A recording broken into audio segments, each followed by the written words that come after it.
This should activate.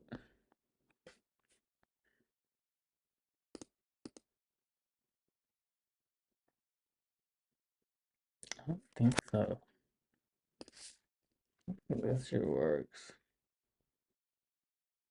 No, auto activate shit doesn't work. I'll manually do it. Mm, mm, mm, mm,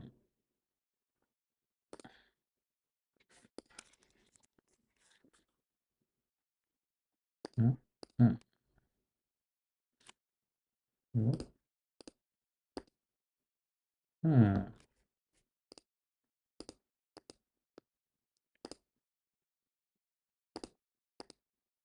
What is my shit popping up? Man,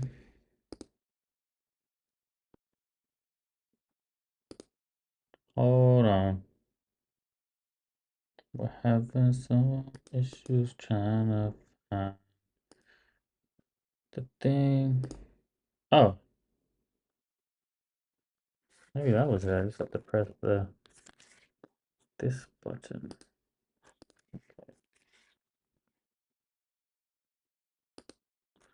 I wonder if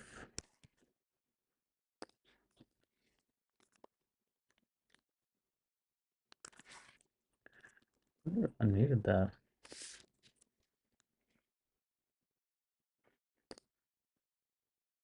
Because none of my messages are showing. So I think it's not working.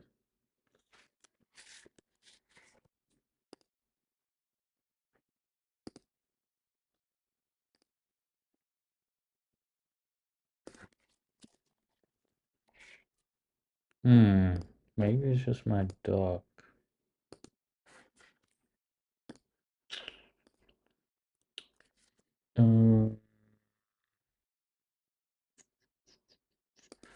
Actually.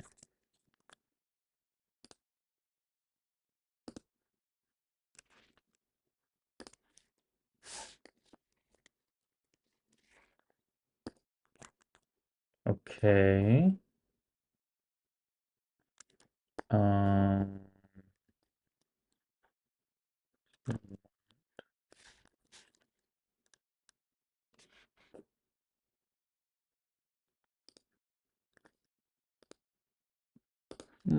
Wait. Is it a new session every time? That's pretty annoying. Oh well. Should work now.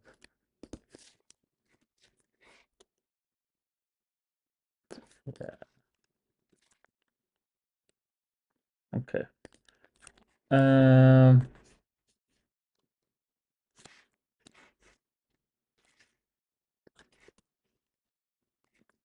Tech friend says, hello? Tech friend says. Yeah, whatever. It's close enough. I don't know why the voice changed. And wait, what the fuck? No, this is freaking weird.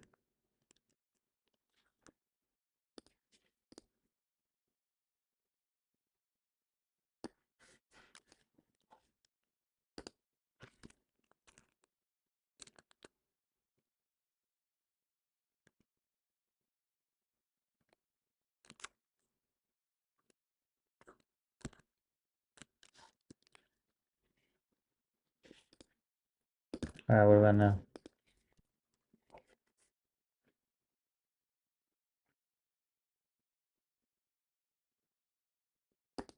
No, I can't even hear it.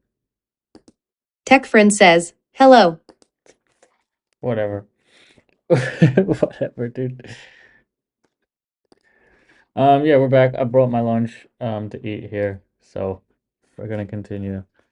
I don't know why the chat and stuff is different, but I can't be bothered. Getting to it anymore. So yeah, we're gonna continue on this game.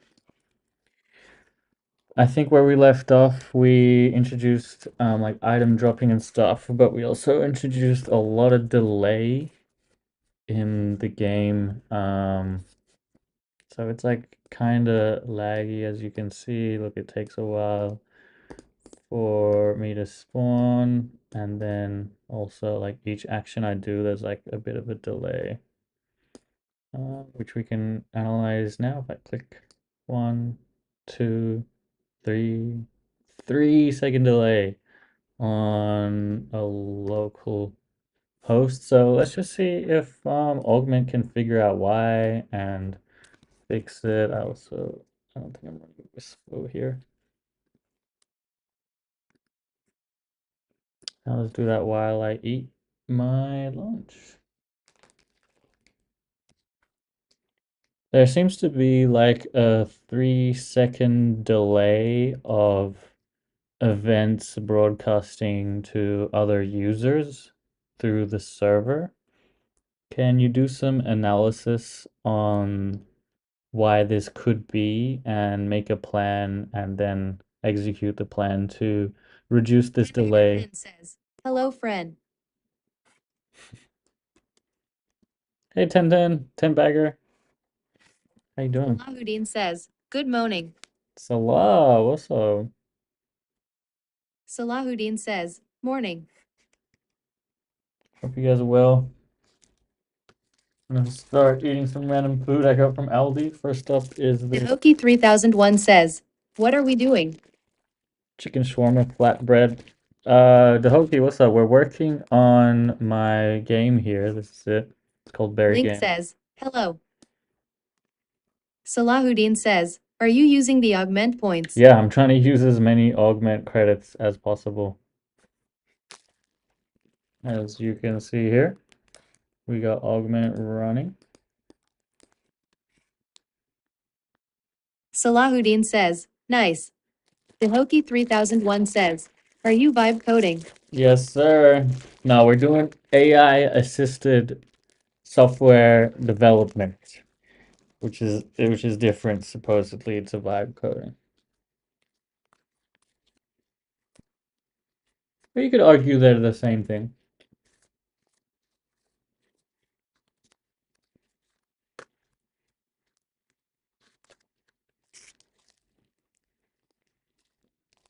Dehoki 3001 says, talk about what you're using to make it. Yeah, so Salahuddin says, is remote agent key to 100xi dev? yeah, Link says, which eye are you using? remote agent definitely helps you run multiple agents in parallel, which is the key to, I think you can only run 10, so 10x dev.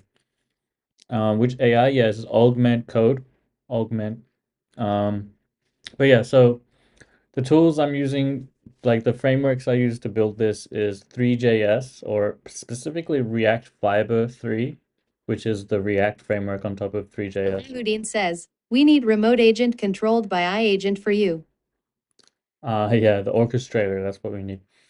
Yeah, so that's a front end, it's React 3.js. Backend is serverless framework hosted on AWS. We got Lambdas, we got DynamoDB, Node.js, Lambdas. Yeah, that's essentially it. Ah, I need to fix up my chat. I don't know what happened to it. Shnurkey says, evals? Evals?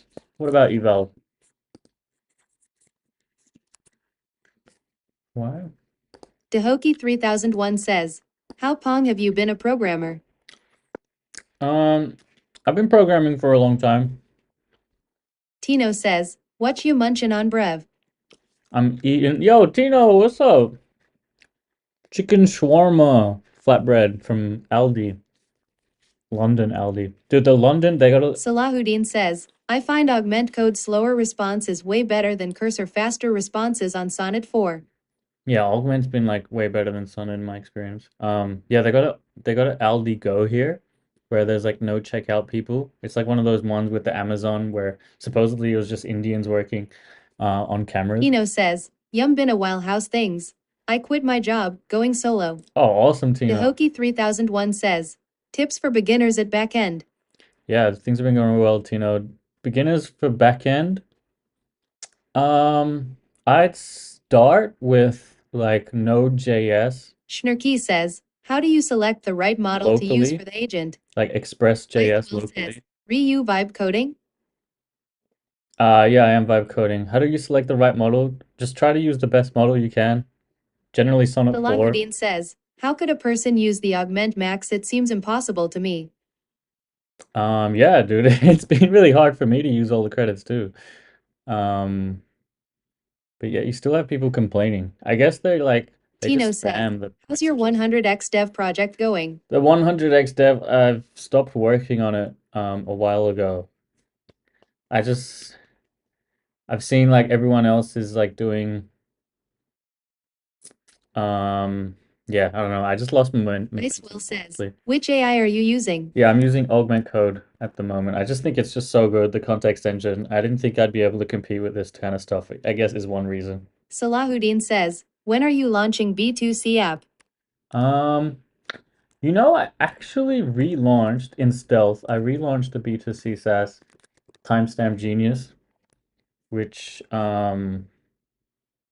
I did this is like the first SaaS I got money from.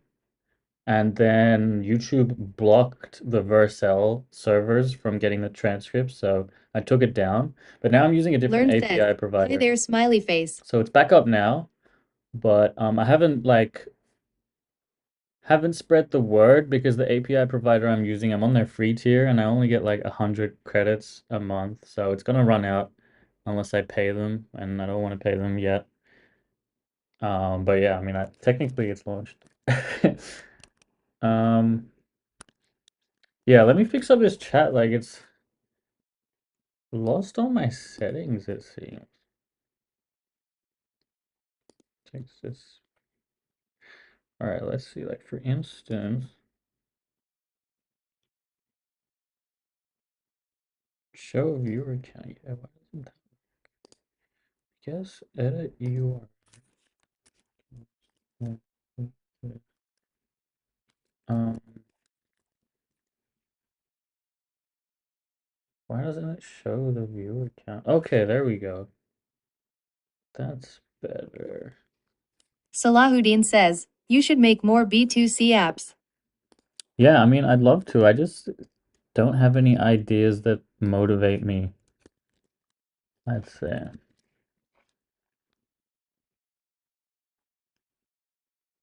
Why does that remove the?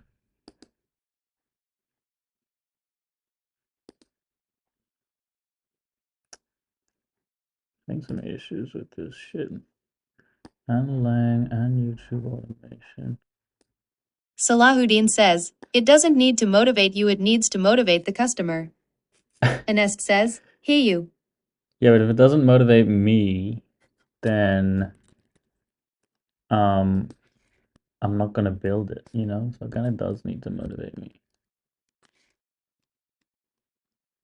Okay, I think this will work. Anas, what's up, man? Salahuddin says, marketing is the biggest part. For a lot of people, yeah. Okay, so I'll type something. I want to see if we get the new voice. The voice should be a man in I this. saw one AI automation creator have gave up on content sadly. Oh no, yeah, it happens all the time. This past like 6 months has been like such an explosion in these AI automation content creators. But you gotta see the people that stick around. Craziest growth hack you've done? Craziest growth hack? Honestly, I haven't really done much, but all it takes is one video to go viral. You just have to know how to make viral videos, I guess. This probably wasn't a very good. Oh, here we go.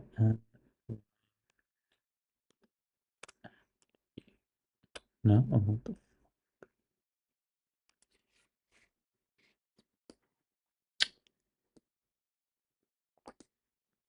Oh, whatever. We'll just have this female voice. It stopped. How come the female voice doesn't work anymore?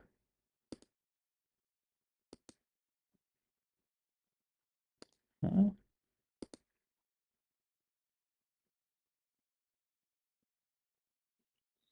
So confused, man.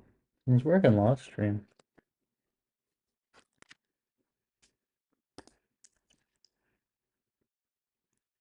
I think you should make AI marketing video UGC and post generator. Yeah, I've seen a bunch of those. Honestly, that doesn't really interest me that much. I'd rather make something that I like.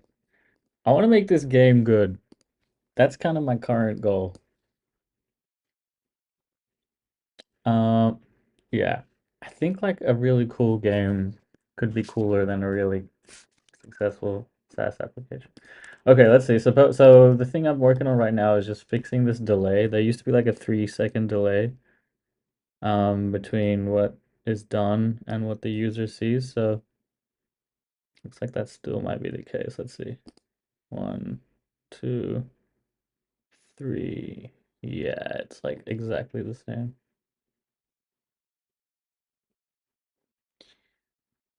Um, what did I try to do? I've successfully analyzed and optimized the 3 second broadcasting delay. The root cause was sequential WebSocket broadcasting, repeated DynamoDB queries, position validation overhead, no performance monitoring. Oh, maybe I need to restart the server too.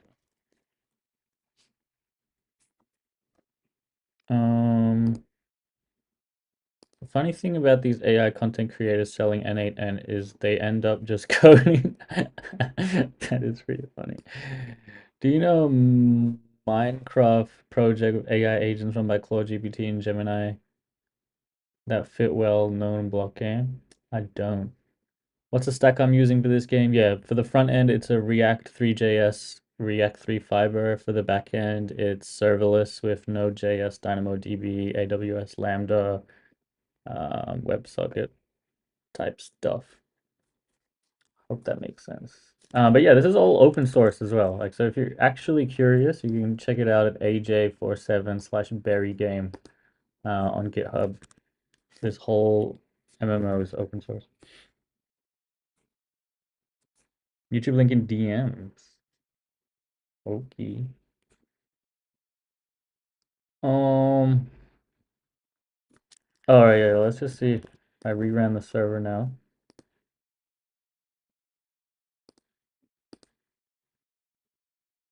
Still about a 3 second delay.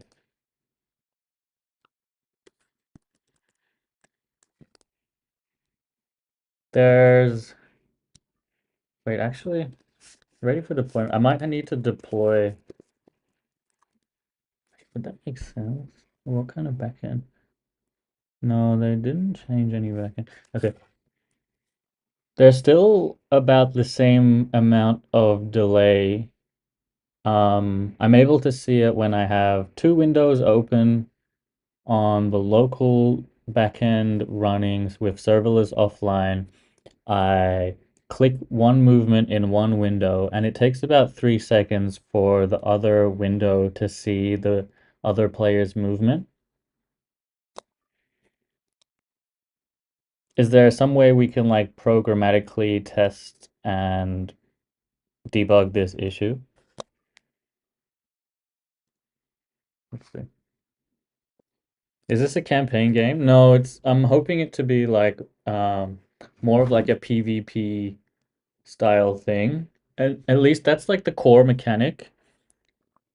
But yeah, there can be like story mode and quests as well, but I think I want the core mechanic to be more of like a PvP type thing. Check. Which platform? Which platform am I checking? Discord, okay.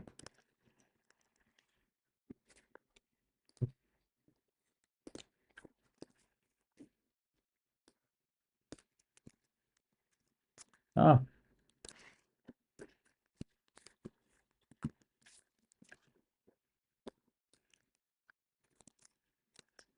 um, Not easy to set up. Howdy folks, welcome to the official Minecraft tutorial. I'm going to show you how to install the project and play Minecraft with AI. This project is in pre-alpha. It Yeah, is I've seen fully it. in development, so this is a developer tutorial. It is just not easy to set up for normal people. I'm sorry, but it's not impossible, and it's not that bad if you have some programming experience. I'm doing this on Windows 10. It should work fine with Windows 11, but expect more problems on Mac OS or Linux. So first you go to the code linked in the description. Here is the official README with much more technical and up-to-date steps. Please double check the steps here as this video is bound to be outdated soon. Our first requirement is Minecraft Java Edition. We don't support Bedrock yet. And you will need a specific version of Minecraft, which you select in the launcher down here. But you'll have to install it first. So go to the Installation tab and make a new installation. And currently the default supported version is 1.20.4. That's D command. So first get the file path for the Minecraft folder from File Explorer. We're in the folder, so highlight the path up here, Control C to copy, come back to PowerShell, type out CD space, and paste the file path. Yeah, this is cool, man. Yeah, I don't have access to a Windows computer at the moment though, but I definitely love this kind of like putting AI agents in games. I'd love to do that on my setup too. Knogan, thanks for the gift. How you doing? I really like the like Claude plays Pokemon, Gemini plays Pokemon type thing. I'd love to like do something around that as well.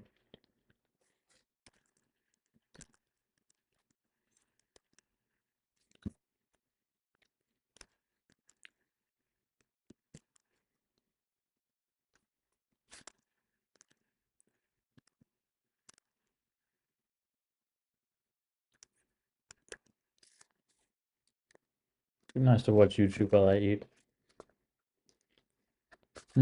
Robocode? Oh, nice fellow. Hi, welcome to another video. So, Claude Code has been something. This is AI Code King, by the way. I don't want to act like I'm stealing his content, but I'm sure if you're into AI coding, you know about him. He's like one of the most popular AI coding channels. That really started a wave of multiple CLI tools, and I have covered some on my channel as well. Like, there's OpenCode, OpenHand CLI, Aider was already existing, and a bunch more stuff, and they are all good at some level. However, what if you could get a similar CLI tool to Claude and OpenHands that uses models like Claude 4 Sonnet, but is free to use with limits that refresh? Well, that is what I have today. This is called RovoDev Agents. This is by Atlassian, and in one line, it is basically like Claude Code, but with daily free 20 million credits of Claude 4 Sonnet. But to be honest, 20 million I have tokens. actually been liking it. It actually works pretty well for a lot of stuff. They claim that it achieves state-of-the-art results on the SWE bench full benchmark, reaching a 41.98% resolve rate across 2294 tasks in the full dataset. It also supports MCP servers as well, and this is not open source either. It is integrated into the Atlassian enterprise system and whatnot. But what matters for us is that you can set it up locally, and you can just use it with a simple setup and get a good amount of daily credits that have actually been serving me quite well. They also say that it has an adaptive memory system that basically uses memory files to retain project knowledge and adapt its behavior. And you can even customize its personality to match your team's style. Since it is aimed at things like enterprise, the security and reliability aspect is also quite good from what I have tried. Now, let me show you how it all works. But before we do that, let me tell you about today's sponsor. No. Be cheaper if you choose the annual plan. You can also use discount on these already with it. Yeah, Back 20 to the million. video. So, using it seems tedious at first, but it isn't. To use it, you'll need to first create an Atlassian account, and then you will have to install the Atlassian CLI tool as well. which can be installed via Homebrew and similar tools. Then just run ACLI auth login and enter the API token from the Atlassian profile, and then you should be good to go. So, now you can just run the ACLI rovo dev terminal command, and now we can just go ahead and start using it. You can obviously see the inspiration for this is taken from Claude Code because it is extremely similar as well. Now, as with any such CLI tool, it also has multiple slash commands. Let me guide you through them one by one. The first option is the usage command. If we run this, then you can see the limit that you have here. It gives you 20 million tokens per day, as you can see over here. And you can also see that the token balance will reset every day at midnight UTC time, which means that you get 20 million tokens every day.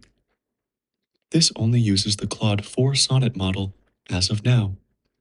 It is written in their docs, and the quality of the generations is a testament to itself as well. Anyway, so this is the free one, and I don't think that it even allows you to recharge it as of now. It has been more than enough for me, and on most light days, I even get some tokens left. Pretty good. I'm just gonna take a break to check augment. Still gone. 20 million tokens for Claude. 4 Sonnet is almost similar to about $250 of free usage every day, which is pretty awesome. Anyway, if we move on We to the think next, $250. almost similar to about $250 of Wow. free usage every day, That is amazing. which is pretty awesome. Anyway, if we move on to the next commands, then there's the option to run instructions.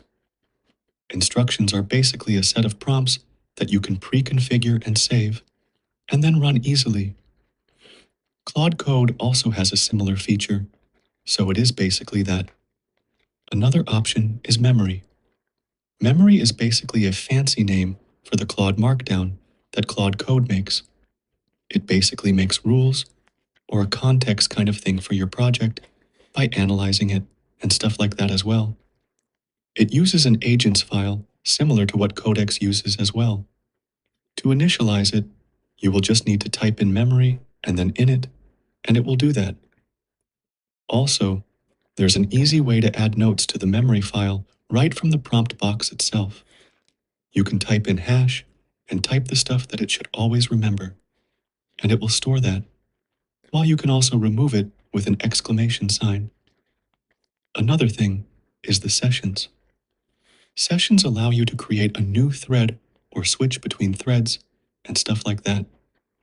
That's pretty You cool. can also see how much token each one uses.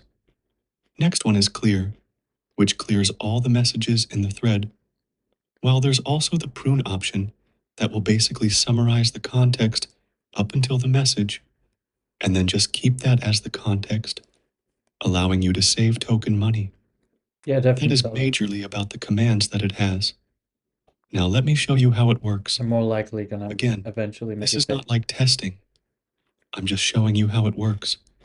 So, I'm going to ask it to do something simple, which is to make me a good-looking three.js game here, where I can drive a car on a road. Yeah, that's what we're doing. So, once we send it, you'll again see that it is very similar to Claude Code in how the animations work and how the tool calling looks and stuff. It asks you for approval and stuff, and you can set it to always allow or things like that. Anyway, just do that, and in a bit, it gets done, and you can see it here. If we run this, then you can see that it goes ahead, and in a bit, it gets done. So, this worked well, and you can also run this, and you can see that this works pretty well here. That's not three.js. Obviously, the results might vary on how good it performs, but from how much I have tested it, it seems very similar to Claude Code to me. I mean, if someone had said to me that it was just Claude Code, then I would have believed it, because it is extremely, too much similar. The UI elements, how it works, all seem just like Claude Code, which can be a good thing for others, And it is also really good at code editing and everything as well. You can surely take advantage of these 20 million free tokens, and it is quite useful if you burn tokens like crazy. And the 20 million limit is actually really awesome. Alright, bro's voice just is so relaxing. It is what most people use in a day anyway. And this seems pretty cool and Alright. Damn, supposedly the position updates are now under 10 milliseconds instead of 3 seconds. That'd be amazing. Let's try this.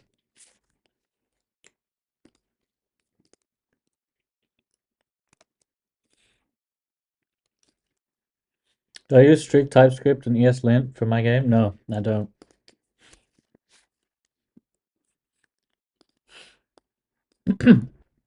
Alright, let's see the... Oh! Oh, wow, this is so much better. Oh my god. It's like instant.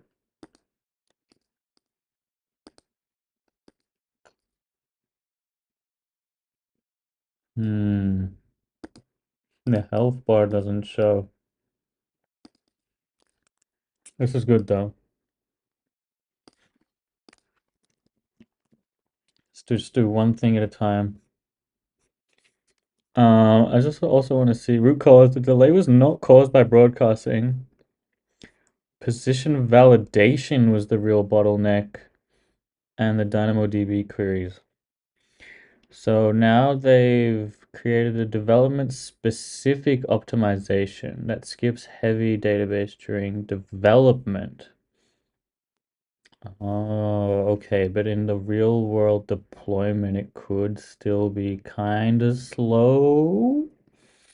Actually, I don't know. I think it'll still be good. The reason, like, because the database is on a separate server when I'm doing local development, but when it's deployed, it'll all be in the AWS infrastructure, so it'll kind of be faster, kind of. I don't know. I hope there's like potentially I introduce some like, yo, you know what I do want to do is get CodeRabbit to review this one. Because I feel like there's potential vulnerabilities introduced here.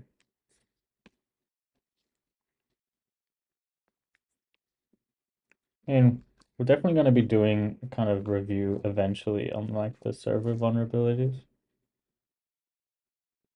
So maybe we'll just leave it for now. Gotta do one debug thing at a time.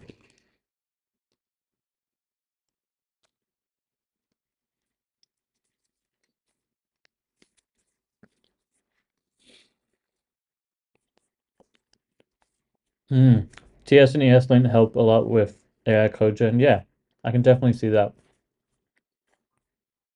Makes a lot of sense. Okay. Next bug. Bug. When the player is getting attacked from another player, it can't see its own health bar. It should be able to see its own health bar on top of its head when it's getting attacked.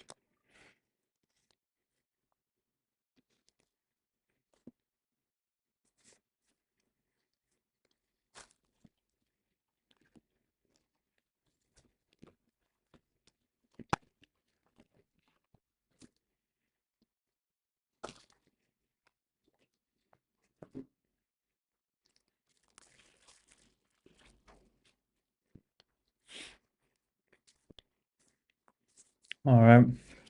What other bugs do we have? Um,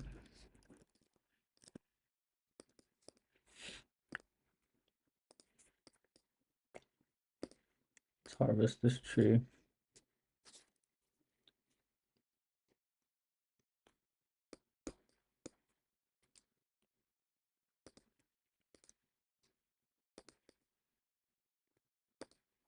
Attack the player.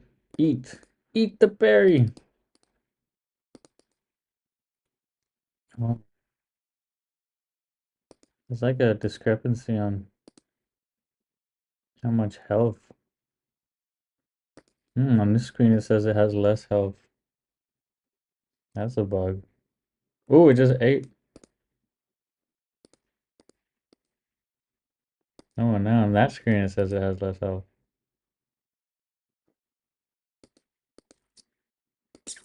Hmm. Oh, it dropped the items after respawn.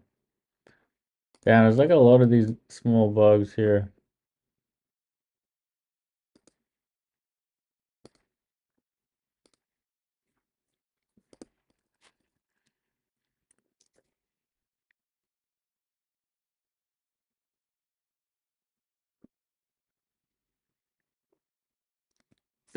You are an augmenter, you love it, don't you? Yes, it's true. Shinolo, thanks for the like.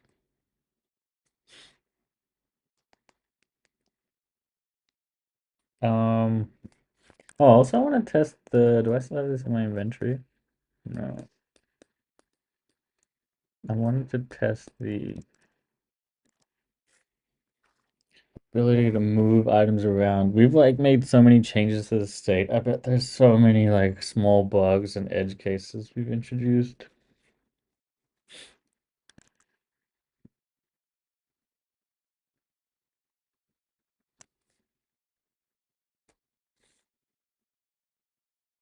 Oh, these chunks are big. What? Oh. Oh, okay. Pick up ground item. Did that not work? Ground item removed, but it wasn't picked up.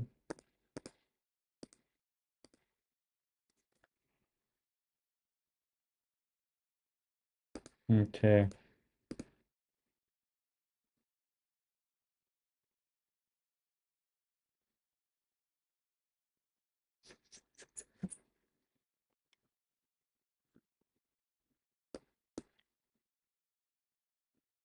Okay, let's try moving items. Okay, that's pretty good.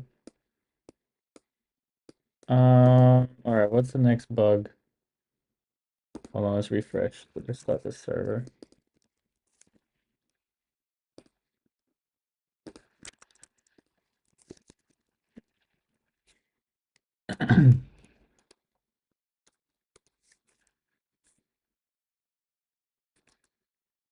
Okay.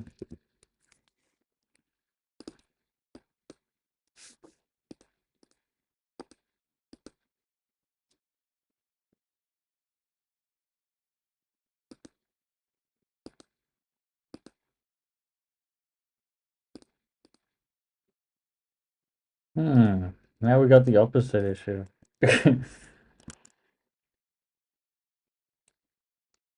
Oh, all right.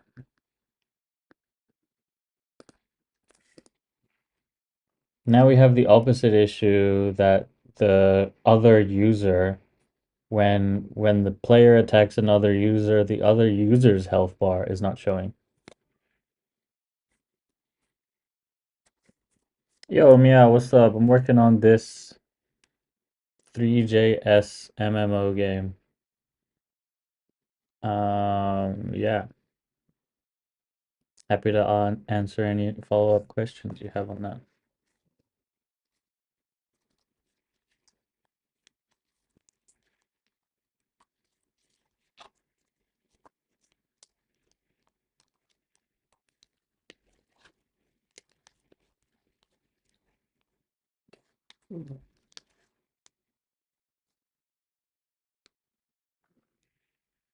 I love how peaceful coding is. Why do you think so? Sometimes it can get pretty frustrating. If you find it peaceful, that's actually a really good thing.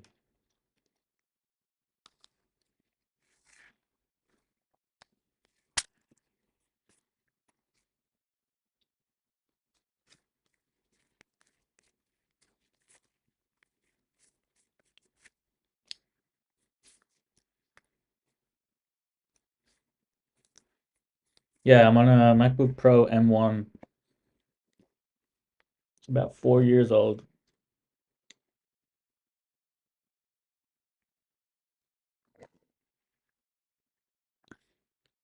Do I think that Augment is the best among all? Yeah, I definitely think it's one of the best. A lot of people like Claude Code, but yeah, I really like Augment.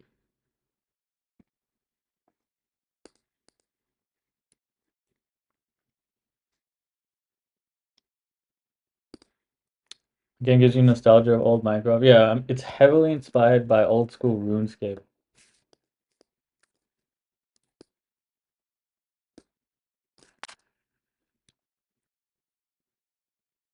Okay, so now we should have better health bar rendering. Let's see. Uh, okay, let's just wait for both health bars to disappear. Nice. When I attack this player, cannot see their health bar. It's not good.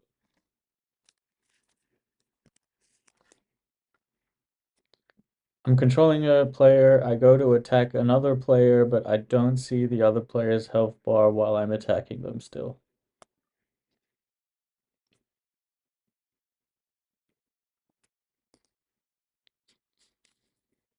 Why? How long have I been working on this for? Yeah, like a long time. This was like one of the first projects I started streaming like 2 years ago, but like it's been very on and off. And I've also like tried to make different branches of it. I like probably didn't touch it for like more than 6 months at one period. But yeah, it's always been there. And recently, I've kind of run out of other projects or like got demotivated on other projects. So like this one's always been kind of just like a fun one that I don't have to take too seriously. So we're back on it. And yeah, we got a lot of new updates. Like this dropped items is like a new update today. What else did we add today? So many things. My full-time software engineer, no, not anymore. I was. But like I kind of quit my job like two-ish years ago, maybe 3 years ago. Pretty much when ChatGPT came out, like a few months after that, I was like, this is fucked. I don't want to be a software engineer. Like in that role that I was, it was like very old, and I felt like I wasn't gonna learn like all the latest new tech shit. And there was like so much new AI cool shit coming out. I'm like, I want to learn all this AI shit. So quit my job to kind of learn as much AI shit as I could. Oh, I just realized we're like missing all this space here. And yeah, and that kind of got me into content creation. So I started like documenting me using all these like AI tools. I was still doing like freelance software dev, but like over time, I'd be doing less software dev and more content creation. Um, yeah, so I kind of like transitioned to more of like a content creator than a software dev. But obviously, like my content is still mostly about software dev. So I don't know. Have I ever thought about building your own startup? Yeah, definitely. That was like my goal, my life goal for the longest period of time. But slowly I've kind of like given up on it, slash like not as I don't care too much anymore. I just feel like software as a service is slowly becoming so saturated and not as sexy as it used to be. Um, yeah, kinda. Oh, that was the first failed message I've got from Augment today. I used to get those so often, but it looks like, I don't know, either it's improved now or there's like less traffic now. Let's look at some Discord, shall we? Nice, I'm gonna use Rostef.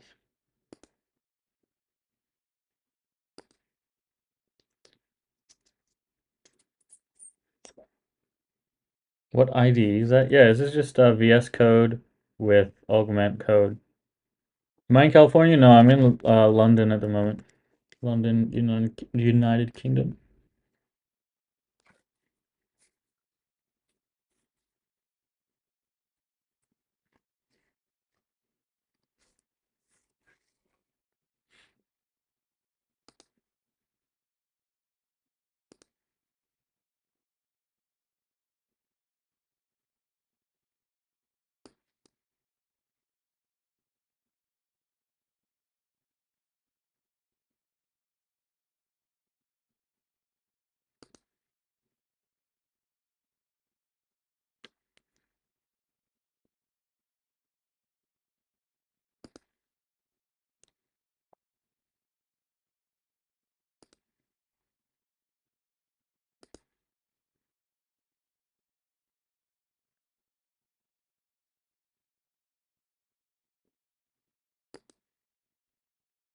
What time is it for me? It's 1:02 p.m.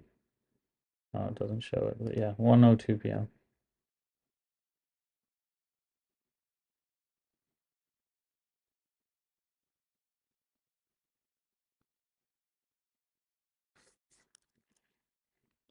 Okay, let's see if this fixed it this time.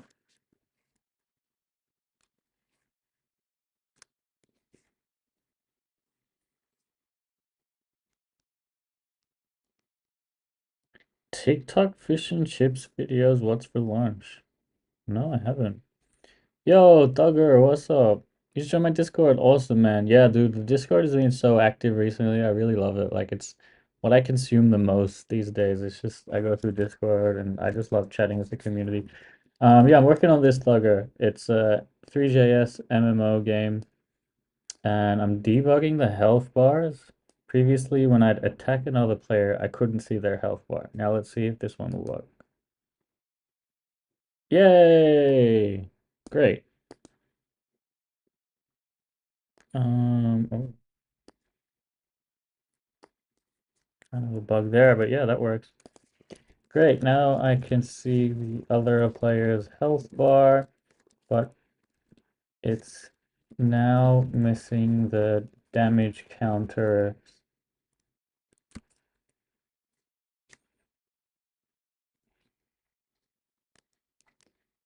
Looks cool, and it runs in the browser. Yeah, it runs in the browser, and it's supposed to be like fully responsive, so you can have like mobile players playing as well as desktop players. You can try it out if you want at alpha.berrygame.com. And this should be multiplayer if you want to log on now. I don't know if you have a computer near you. Yeah, this looks pretty good. If you want to jump on, there's no like sign in or anything required at the moment. But yeah, you can even chat, so I'll be here and we can be like, yo, what's up? Um, yeah. Oh, there you are. What's up, friend?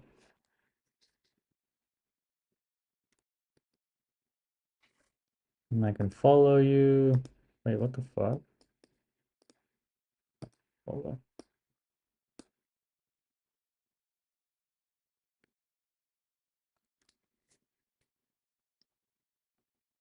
Hello. Yeah. But yeah, as you can see, the island is pretty basic. It's got a lot to do, a lot more we can be doing, but yeah, this is the start. Well, it's been this way for a while, but we're improving it every one prompt at a time.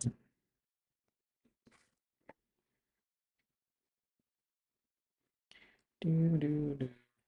Have I ever considered game development on another platform? Yeah, I mean, I've made a game on Unity before. I put that on the Play Store, so it was like a native Android game made on Unity. Oh yeah, this PR. Did we update this PR? Yeah, let's check out this. I'm also making like a heads-up display. Yeah, this is cool. Like with health and like quick items, which should be responsive. Yeah, perfect. So we can have like health and quick weapons. Oh, this is sick.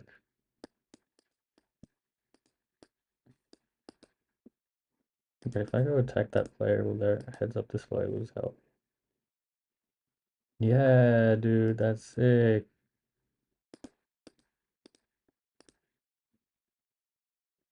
Oh, that's so sick.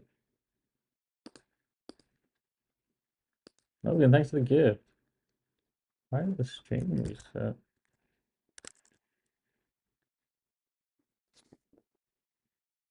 Sorry if I missed people's chats. Oh, they're still coming through. I just can't see them. GTA? Is that on TikTok? Sorry, yeah, I don't know. I missed some of those messages. Better than GTA 6. Thank you. This is impressive. Tried three.js once and I got really overwhelmed. Yeah, so I'm actually using like a framework, a React framework on top of three.js that's called React 3 Fiber. Or maybe it's just called React 3 now. I think they maybe change their name. Oh no, it's still called React 3 Fiber. Yeah. Which kind of makes it a bit easier than doing vanilla JavaScript, but yeah, man. I like it. The issue is it's not a game engine, it's like a 3D rendering engine.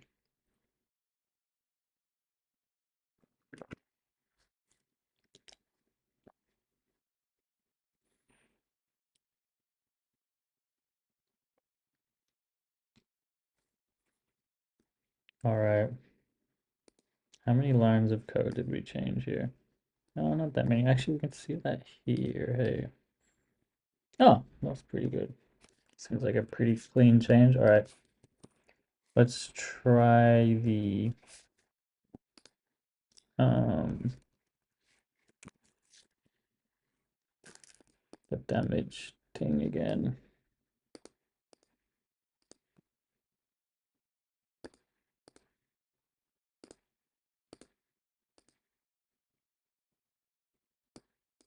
Hmm.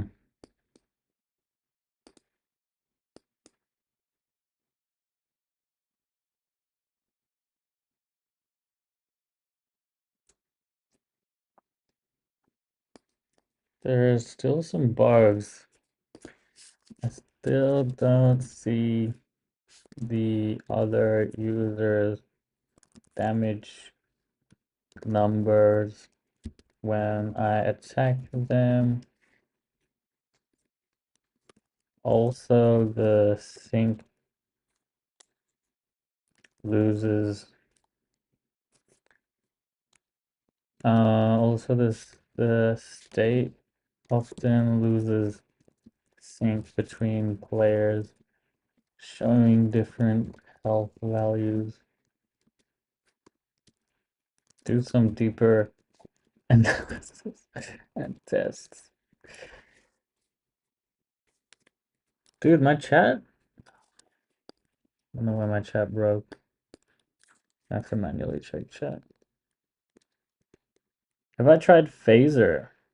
No. I think I've heard of it though. What's that again?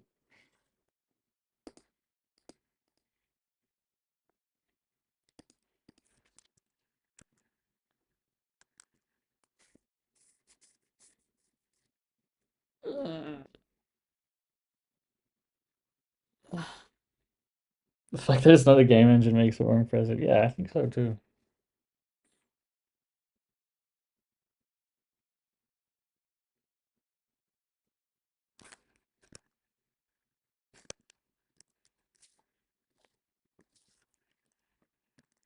Like watching YouTube while we wait.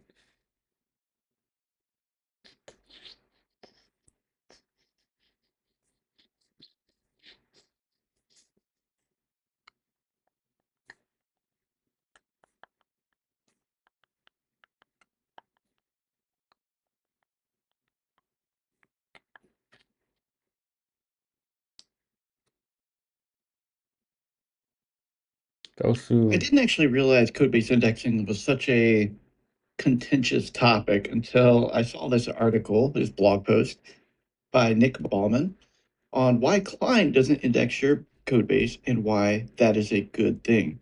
Now, if any of you know, Augment Code is like one of my favorite agents because of its code based context. I can talk to it, it's lightning fast, it's incredibly good at answering questions. And I wanted to get into a few things in this video. One, the differences in approaches that a lot of these agents actually use. And secondarily, I actually want to just show you some of the tests I did where I ran very similar queries or the same query in different AI coding agents. For example, Rue Code, I ran them in, Klein, I ran them in Augment Code. I compare price and I compare time and I compare accuracy. But to back up a little bit, there's some things with this article that I think I don't really totally agree with. Because when I get into the details of how Klein actually implements their navigation through their code base, which I actually spent a decent amount of time trying to dig into to understand, what you will see is they are still using RAG. They just Oh, aren't what? using indexing.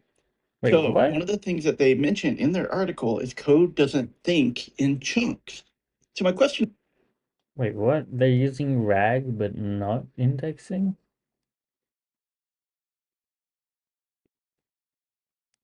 Don't you need to embed to use RAG? Isn't RAG just vector search? Like semantic search? What's the difference? Maybe I'm confused here. I thought RAG kind of implies indexing.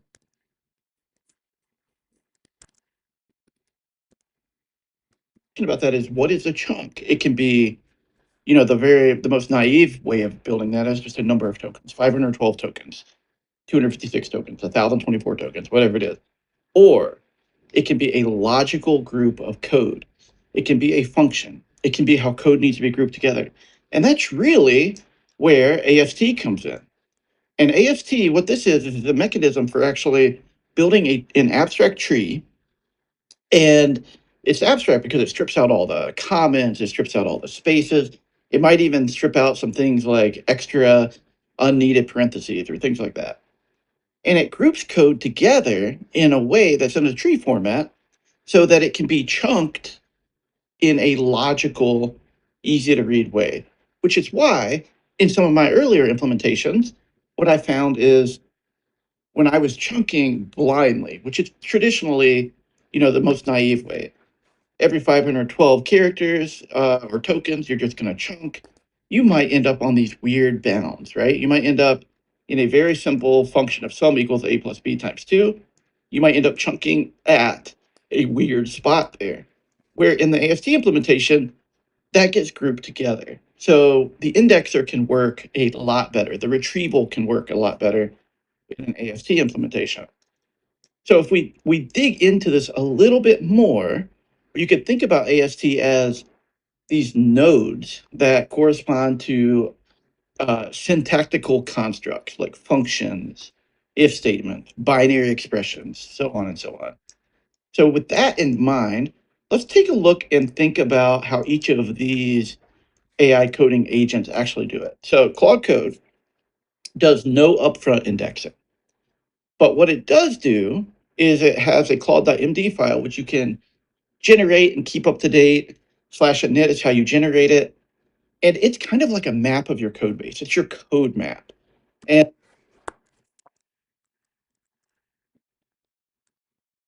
Let me quickly test this before we get it back into that. It was a pretty interesting video. I really like Gosu Coder. They really go in depth with the AI coding tools compared to most other, pretty much every other creator is way more surface level than Gosu Coder.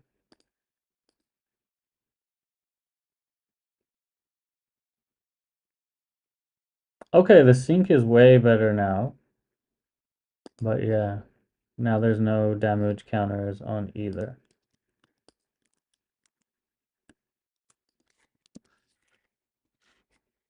The synchronization is, oh, he wants console logs. Okay, hold on.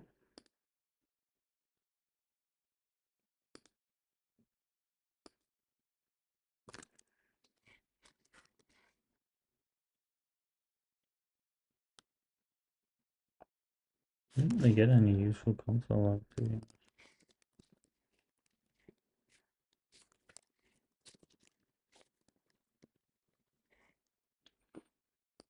Do you have a chest that two players can use at the same time? By chest, do you mean like a bank type situation? No, there's no chest at the moment at all.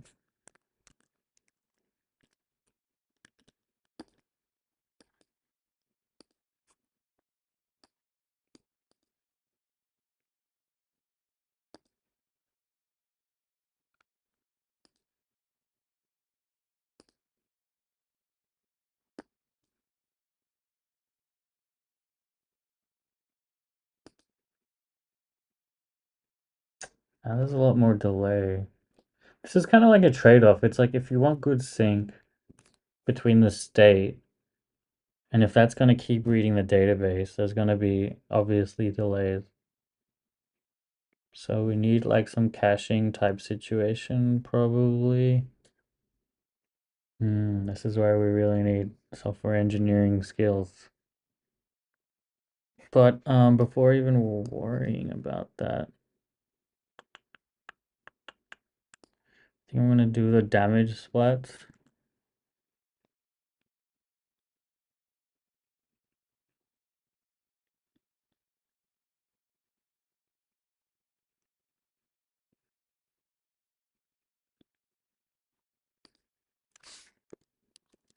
Great, the health bar syncs correctly now, though there are still no damage numbers displayed on either user's perspective.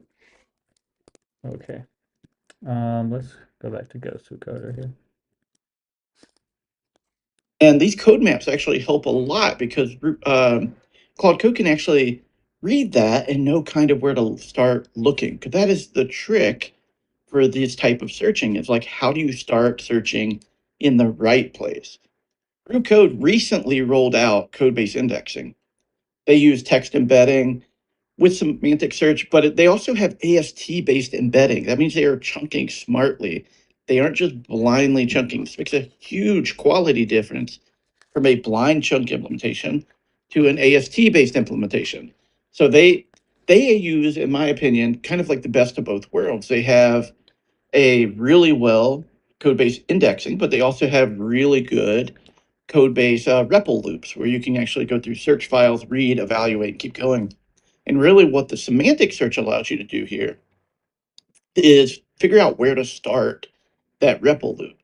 Now, Klein, on the other hand, I had to dig in a little bit to the source code, but then I started digging and I found this post in a question on GitHub.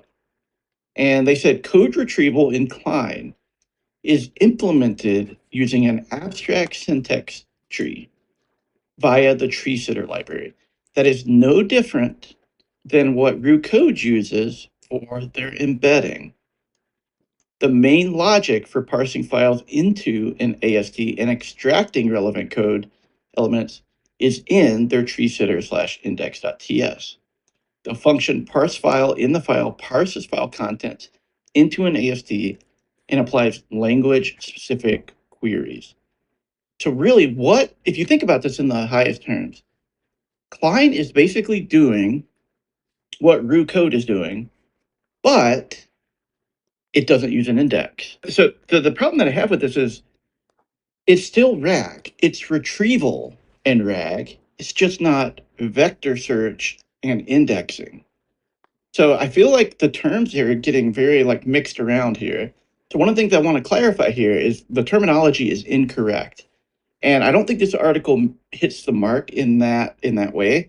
And I don't mean to be overly critical, but it's important that we talk about this stuff from a like an actual accuracy standpoint. And if I'm wrong about any of this, please let me know in the comments below, as I still want to make sure that I'm as accurate as possible. So it still retrieves. Let's see what people are commenting first. 30 comments. Ooh, this is nice. One thing I work on is a code base 2 orders of magnitude larger than your test sample. It takes a bit even for augment to index it. Not just size, but extremely complex in ways I will not illuminate here. But it's suffice to say, it is hard to figure out what's going on regardless of developer skill. As a codebase, I did not have any hand in prior. It's a monster of an obstacle for onboarding. Let me tell you, Augment slays that monster with ease and speed. See? So I'm telling you guys, there's a bigger story here. When Augment goes to figure something out in your code base, it is doing it with a sub-agent. The key here is, besides how that agent is trained, is that its machinations are externally contained and only the results land in your context. Yeah.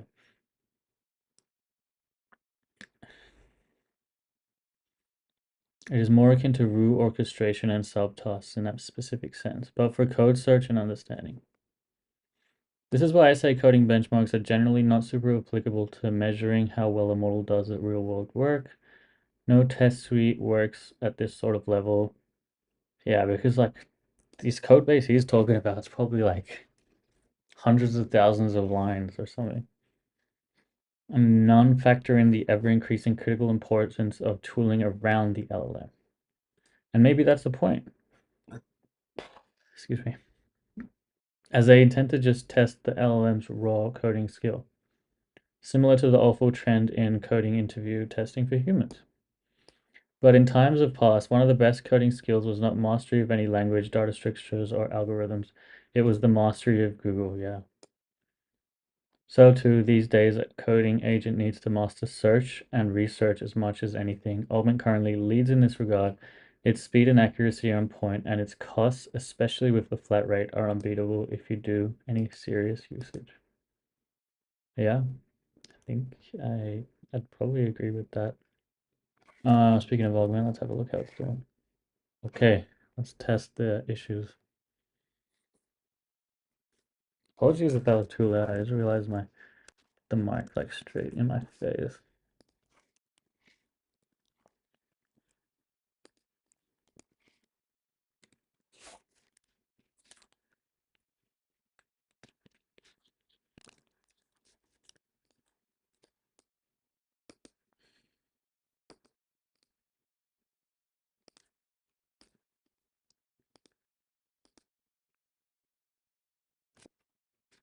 Still no damage counters, man.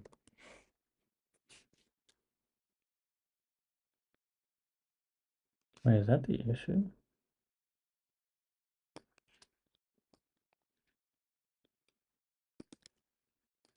There's also the issue of like players that have left. Hmm.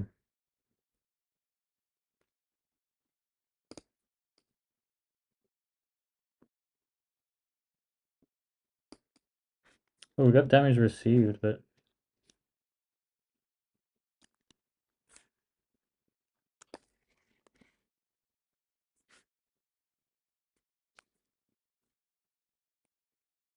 no damage to render.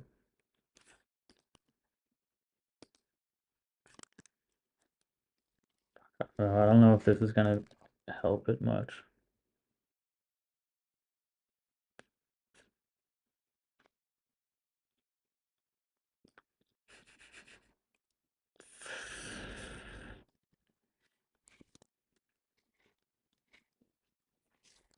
There's an issue with older non-existing players still being requested to update. Yeah, a lot of bugs to fix through here, but we'll get through them one at a time. Hey, Source TMs, what's up? I'm building this MMO on three.js multiplayer online game with Augment, man. Good to have you around. What's happening? We're also learning about code-based indexing. Thanks to Ghost Who Coder's great video here. Also reading the comments.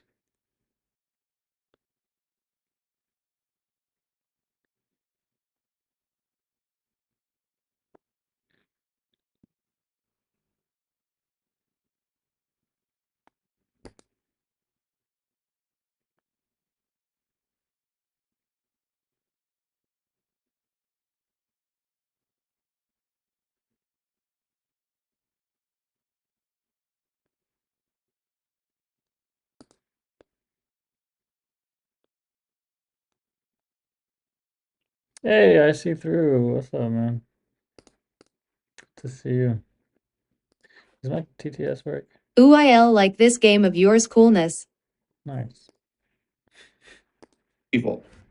It's still RAG. It's just not doing vector searching, and it doesn't build an index. If you really want to think about it, it's kind of like ephemeral AST. So it's kind of like a in memory. Was Jagex ahead of their time? Yeah. Dude, the fact that they got that browser game, that Java game to run on browsers on those old ass computers was so impressive. That 3D, like literally unprecedented. You know, it's so ahead of its time that we're like only catching up to that technology now with JavaScript and stuff. It's crazy. Tree that basically is generated and thrown away. So it's a just in time, like you generate what you need at that point. So they still use retrieval and RAG.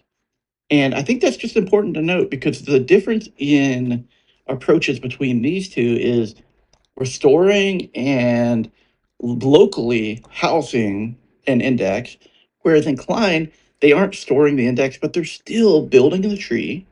They're still chunking it and searching it. Does that make sense? Hopefully Is it still RAG if you're not storing the info in a vector database? I thought RAG needed to be vector database. that does. Now, augment code is a little bit tricky. Like any of these that are this black box, Is that what he's saying? I could have missed where it's a company that kind of control that's not open source, it's a lot harder to kind of dig into their implementation.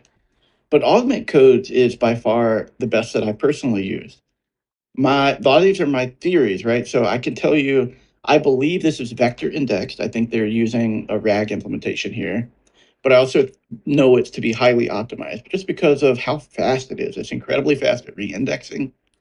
It's probably using a semantic search, if I had to guess, but I think they have custom models behind the scenes that I actually found a quote where they said they are optimized for helpfulness over surface similarity. So you can kind of think about the difference between augment code and root code as this one is really focused on what they call surface similarity or semantic searching, whereas augment code is focused on helpfulness, which is kind of a fascinating way to think about that. If you really were trying to build new models to kind of search a code base, that I don't know how I would quantify helpfulness, but it does make a lot more sense to not focus on surface similarity and to focus on the quality that's given to the programmer, the person that's searching. Now, source graph Cody is one that's actually really, really highly used in enterprise. In fact, the last company that I worked at, we actually had source graph Cody. It is changed a bit, so my knowledge of this might be out of date, but from how I understand it, it's a bit more of a traditional code search. It's kind of like a hybrid RAG. It does have an index of the code base, but it's not just a vector embedding index. They call it like a symbolic code search and code graph. So I would say they've just got different ways to kind of describe, I think, similar to what Augment Code is doing.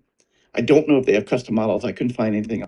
Who's coding? I mean, who's talking? This is Gosu Coder. I think they're like one of the best creators that actually goes in depth in these AI coding tools and like shows you what the differences are. Yeah, I really recommend him. Let's see how my code stuff is going. Okay, so it wants me to do logs. Open two browsers, attack the player A to player B, check the logs in both windows. We need to see what player A attacker log shows. Okay, let's do that. Type his name in. Okay, yeah, sure, Samurai. Give me one sec.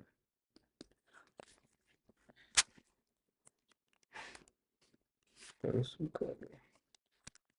you go. Okay. Oh, it looks like the server is not running.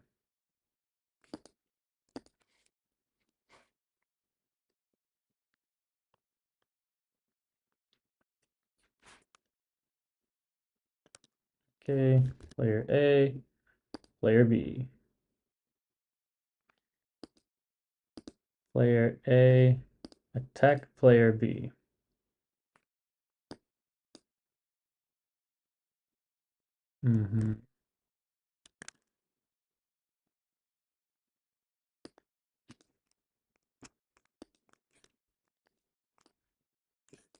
finishing. Oh, let's do that again because I think we messed it up.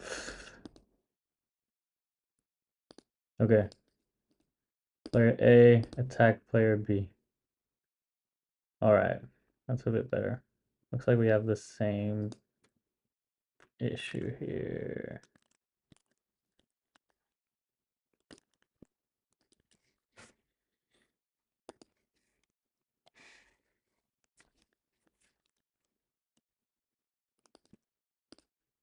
On that. But source graph Cody is actually a really powerful tool as well. Now, Cursor, they have full vector embedding. They use RAG, but they also use AST-aware chunking from all the documentation I could find. So when you do something like at codebase, it embeds the query and then searches with that vector. It's doesn't store the raw code in the cloud from what I could tell. It's only storing the embeddings, maybe file paths, line numbers, stuff like that. And then the code is then read on the client side. So it does minimize security concerns if the information I found on that was correct. Now, AST-based chunking, again, we talked about it a little bit. It's actually chunking based on logical parts of the code rather than just some random token count that's there. And then there's warp.dev, which also does have code-based indexing. And I could not find much documentation on exactly their implementation, but it does sync to the cloud. It's probably similar to just a traditional AST RAG kind of index build. I didn't see anything enormously different in any of its behavior. I think it was just it's a probably similar implementation to what you'd see with maybe a cursor, for example. Now, let's think about how humans actually think about through code bases. So, if you ever started a new job and you get in, and the first thing you need to do is, hey, why don't you take a look at this ticket? You know, you're onboarded, whatever. The thing that you're going to do is you're going to be in an unknown code base. So you're going to start searching for terms that are likely to lead you into the right path. You start reading, you click, you might get lucky and find where you need to be close or early on, or it might take you a little bit of time to navigate. Sometimes code bases can be pretty massive. I've worked in some gigantic ones. You read some more, you click some more, you search some more. Eventually you get to the part where you actually can write code. Now, I'm I'm in the fortunate position now where the code bases I work in, I know incredibly well. So typically I know what file I wanted to go to. So in VS Code, I hit Control P, open the file, Control F, go to the line that I find, well, like, maybe the function, I kind of remember the name of that, go to it. And basically I start reading some of the code and I write. I barely have to navigate the code base. Back then, I would have been better and stuff. So look, it would be a couple little tests. I don't want to go into too many. I did about 10. I'm only going to talk about a couple here because I'm going to talk about the kind of the pros and cons of each approach. So my code base isn't gigantic that I'm testing in. It's about a Before we go to the test, let me do my test. What test does I want to do? Okay, it's the same thing.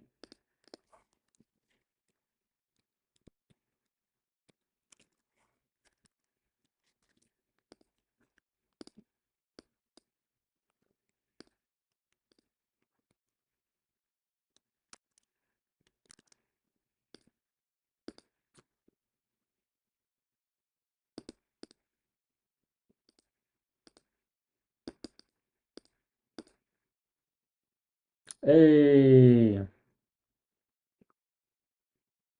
okay.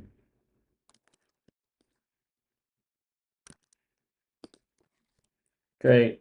The damage numbers are now appearing for the other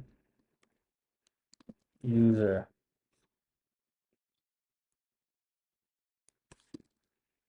For player B. However, player B does not see. Oh, damage. Okay. Why is that? Player B should see damage numbers on themselves as well. Should be an easy fix. I think we're actually going to be going through a lot of these messages now. Let's see how many credits we have left for augment.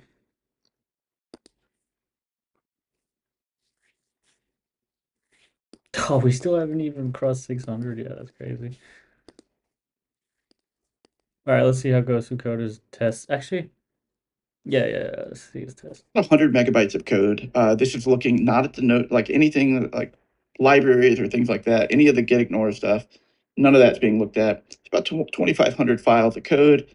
And I'm using not Claude Code, I'm using Claude for Sonnet. That's a typo there. So I'm using Claude for Sonnet for models, and each of the ones Smooth. below, assuming Augment Code is also using that. So my first test was I wanted to do an obscure question, but it should be answerable. Now, I do want to say, if you go back a year ago, if I would have found an AI tool that could answer this question and it be accurate back then, I would have been mind blown. And the fact of the matter is, all three of these answered it correctly. The difference is in time. It is interesting you didn't include Claude Code in this comparison. That's what everyone in the comments is saying, because Claude Code is obviously one of the top tier ones. So, wow, Augment actually beat them in price and speed. That's crazy. Okay. Let's test two again. Augment. Yeah, that's why I'm using Augment, guys. But yeah, it's really interesting why you didn't use Claude Code in that comparison. Oh man, I'm getting tired. Okay. This should fix the damage bugs.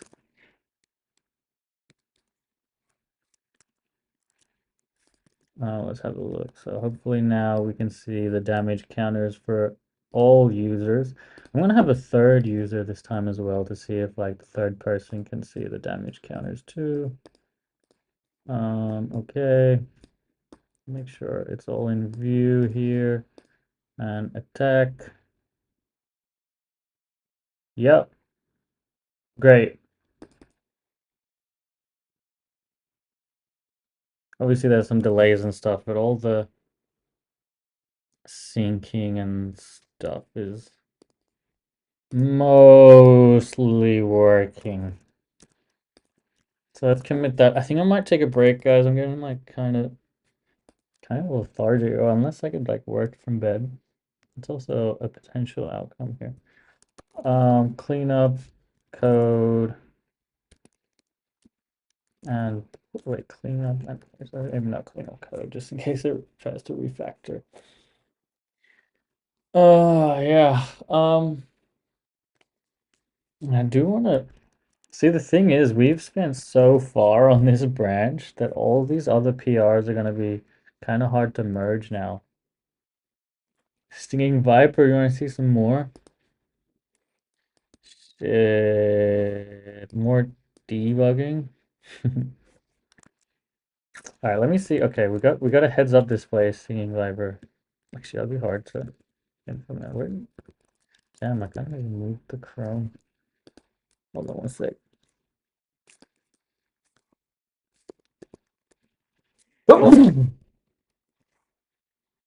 I think we're gonna have to be doing more debugging.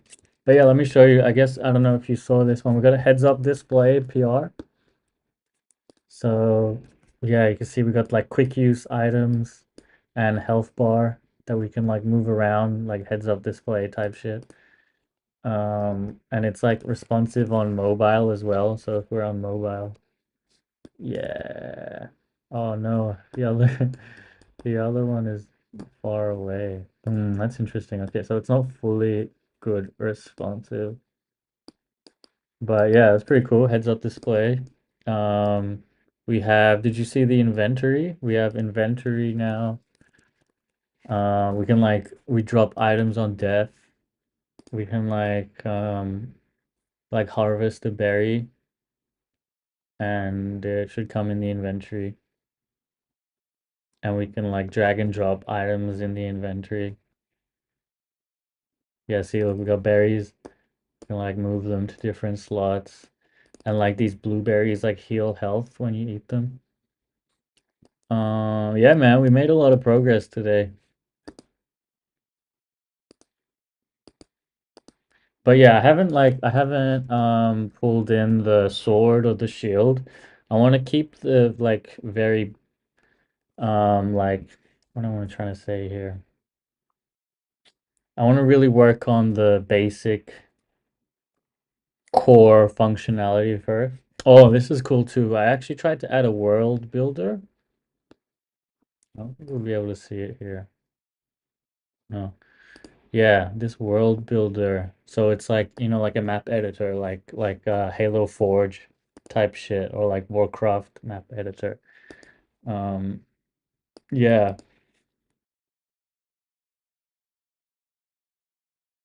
exactly. I want the foundation before adding all the fancy spancy stuff. And yeah, there's quite a lot of bugs, unfortunately, that we've introduced after all these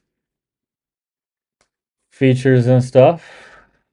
But yeah, let's have a look at this world builder. I haven't actually tried it yet, so I'd be interested to see how that works, if it works.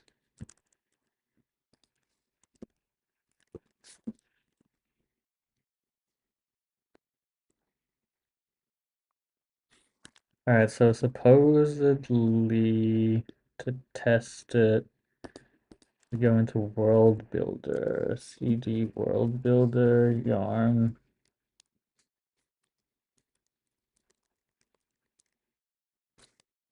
I haven't tested this out, so this is going to be an exciting first experience of the world builder. There's a pretty high chance that it just won't work at all, but yeah, let's just see what it is. And we only have like trees to add, so I don't know. Ooh, okay. New world, test one. Ooh, ground plane, water plane. Okay, okay. Berry tree. Oh shit, dude. Can we drag it around? Can't drag it around, but we can move it. 10. Wow, dude, this is sick. This was one shot by Augment Agent too. We can even change the scale. Dude, big tree. Oh, this is sick. What does simple tree look like? It's probably the same, right? Oh, it's nothing. Oh no, it's different. Oh, I didn't realize we have different trees. That's pretty cool. I wish I could move it around. Prop hunt easy mode. Yeah, yeah, dude, this is pretty sick. All right, what about evergreen tree? Oh wow, I didn't realize we have all these different tree models. Damn, okay. Sick. No, this is wow. I'm like super impressed. Um, yeah, it's fucking awesome, man.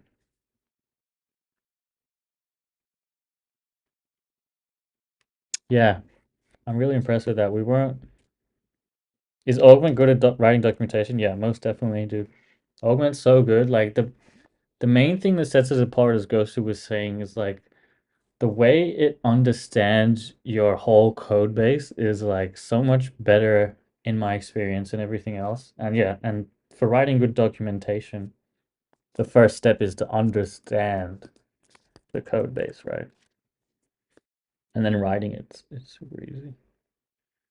What model does Augment use? Claude 4, probably mostly Sonnet.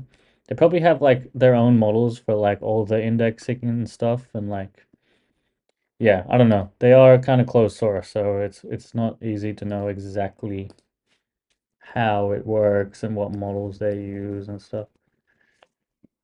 Oh man. All right. So let's go back to the other branch.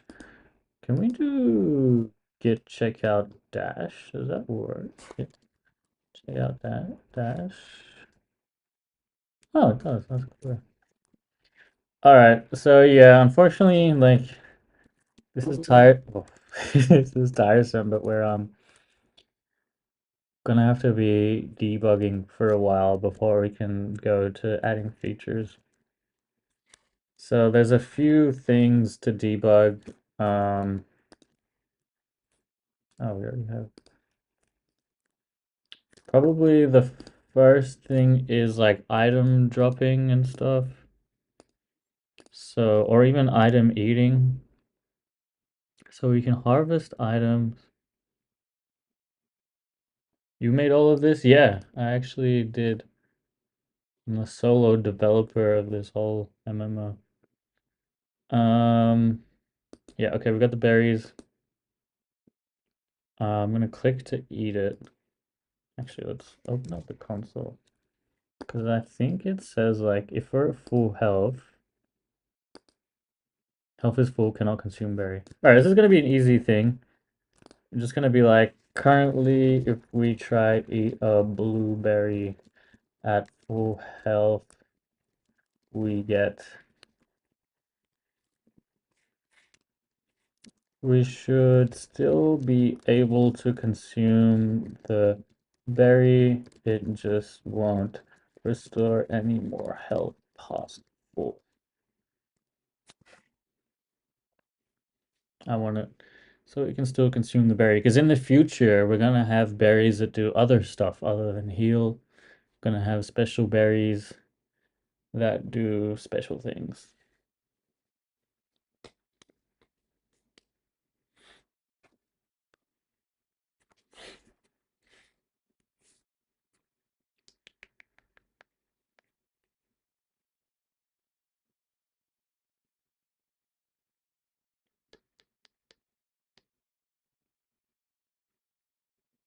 I feel the need to go to the toilet pretty soon. We can set up some remote agents as well. It's like, I want to set one up to like clear the debug logs. Dropping.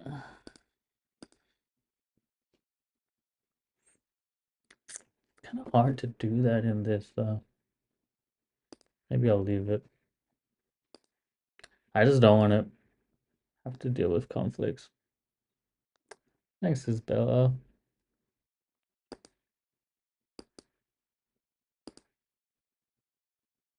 I've turned on TTS, I hope, if someone wants to try it out with a new message.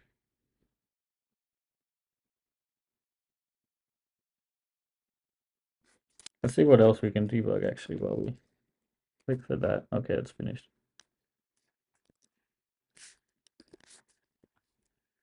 Let me try consume berry. I think I might start to add logins so we can persist user characters and stuff. That's definitely a core function. Now we just need angel investor to buy this for 80 million. Yes. Yes, that would be awesome. All right, let me try consume this berry. Nope. One shot for off. One shot off. That would be amazing. Damn, the berry consumption's not working at all now. It's kind of preferring the drag. Will you need SQL database to store users' inventory? I'm not using SQL. I'm using DynamoDB. It's a NoSQL database. Just because that's like what's ideal for okay, that's another thing. It's like the ground state, whatever that's called. What is your day job? Syncing ground items happens way too late. My day job? I don't really have one at the moment.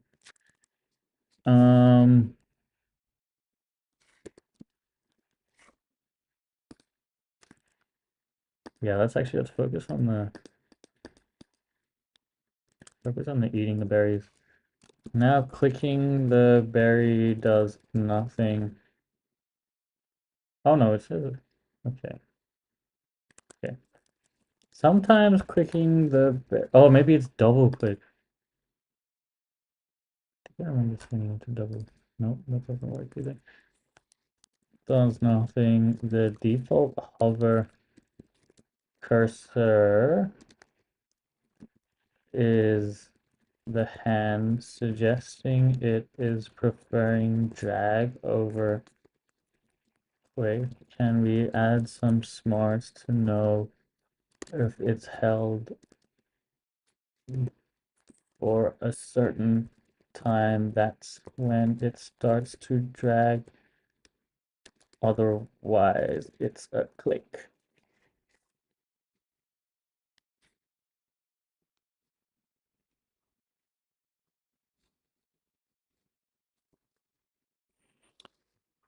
Really want to. I just want to test the longest English word. Okay, do it. Some comments in this live were filtered to protect the community's experience. It seems like your longest English word was inappropriate.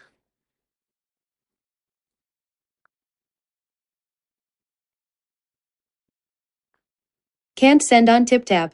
Tip tap. TikTok.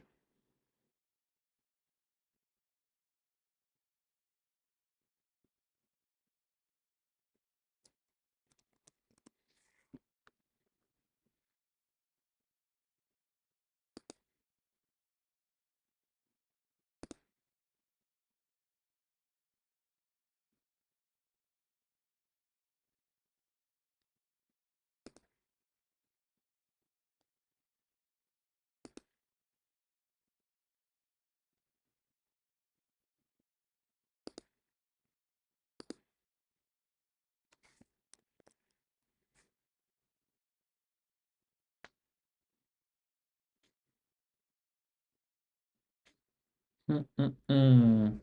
You know what? Let's try a login. I know we already have login code. Let me do some analysis. So previously we were using Magic SDK. Is that still a thing? Magic SDK. Yeah, looks like it is. So I was using this because it has passwordless auth and it also makes wallet as a I was using the TipTap editor before, my keyboard automatically changed it. What's a tip tap editor? Tap editor.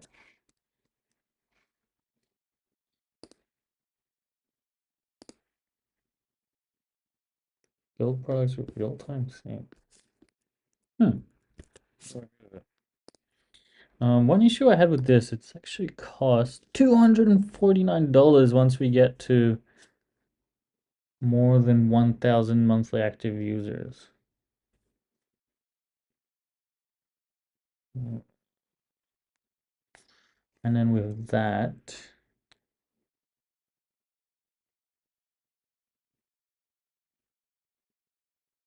hmm,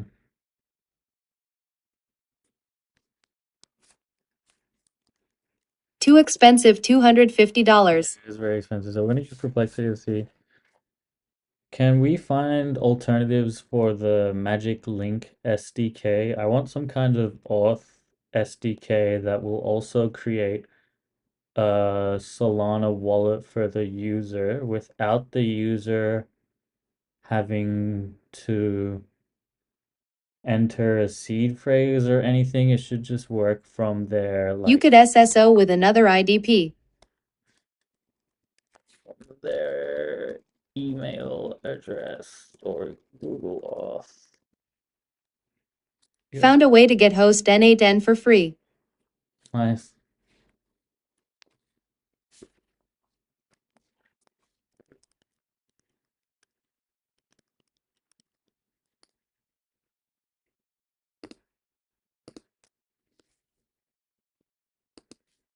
Damn, it's our second failed message.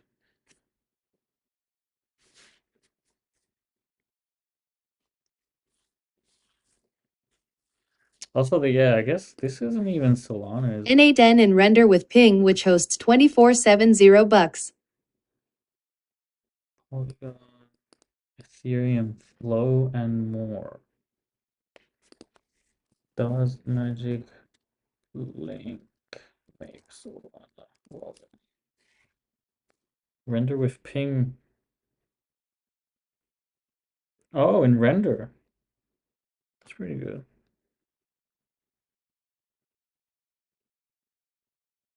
No, it does make sense. Okay. That's pretty good.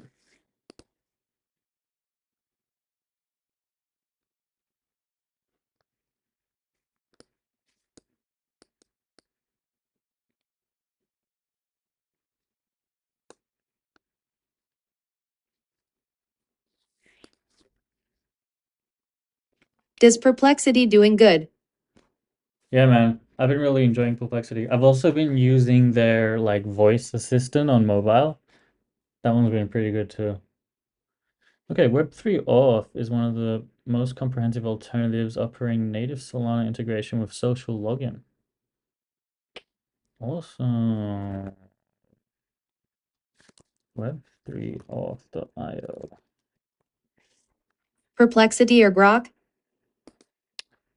That's a good question. The thing that Grok sets Grok apart, is it's able to search through posts on X, which is like sometimes really powerful. Otherwise, I think Perplexity is pretty good.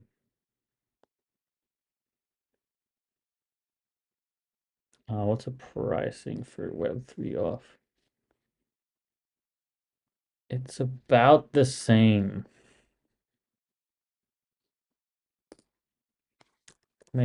Does this make a table?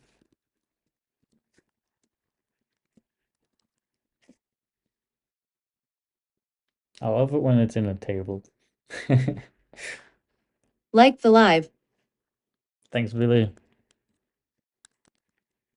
That associates a level of value with X posts that is questionable at best. Honestly, I've been getting a lot of the AI and tech alpha from X before I see it on anywhere else. So yeah, it does.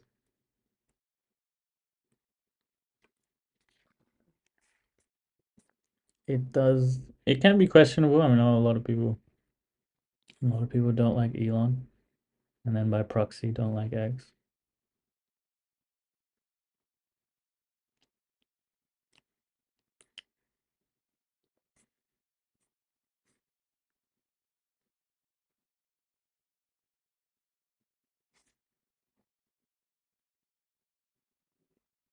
Oh, you can bring existing identity to seamlessly integrate.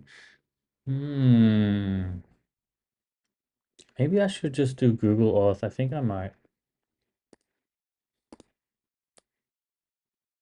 Yeah, let's set up a remote A. I'm just gonna do Google Auth. How do I, where am I here? Well, yeah, but that's very narrow in scope. For more general things, it can get a bit messier, lol. Yeah, yeah, for sure. But like, yeah, for what I care about, it. Yeah, no, actually, no. When I wanted like query from the latest AI news, that's when I'll look through Grok or X. But yeah, if I'm doing like research on shit like I am now, obviously I'm using Perplexity for this kind of normal general shit. Okay, supposedly Augment fixed my code, so now we can properly eat berries. It's gonna let this harvest. And while that's harvesting, we're going to kick off a remote agent to clean up all login code and refactor to use uh, Google Auth for login and account creation. Okay. All right, we have a berry here. Can we eat it? Yeah. It just takes a while, but we can eat the berry. Awesome. Let's clean up and push this code. Clean up.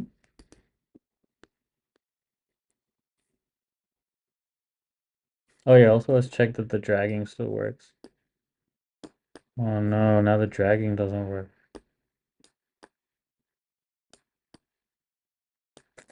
Yeah, it's not good. Hold for 200 milliseconds enables dragging.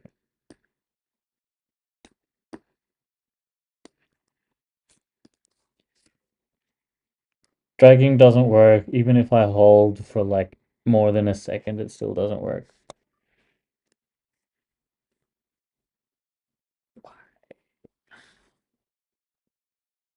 I should have said add logs. Let me debug. The problem is likely I'm setting dragging attribute dynamically. But the browser's drag system needs to be properly initialized. Okay. Okay, dokie.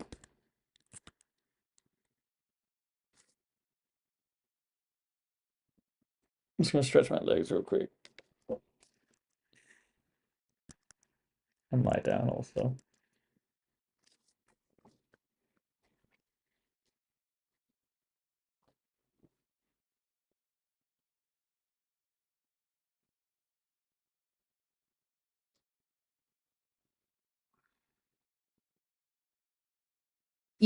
YOTECHFREN.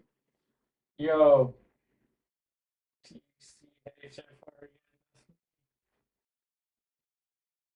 What's up? Who is that? I can't see the screen from here.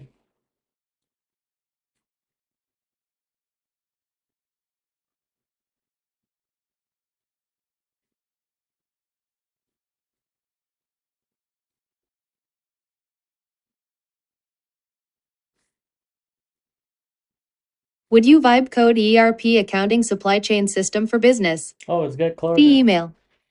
What's up? Would I vibe code an ERP accounting supply chain? One gift, sent X1. If I'm getting paid enough, I'd do it, Siddharth. Genvix, thanks for the gift. Appreciate you. Whoa, look at that spam server. That's not good. What a question, lol. What ID is that? It's just VS Code with augment code extension.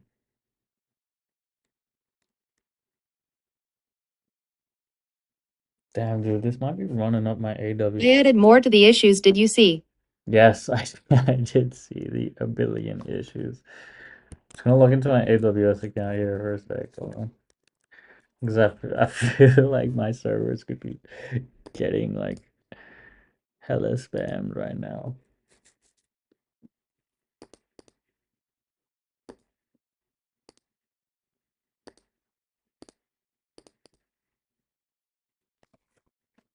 Shit, I got Do two. you live alone?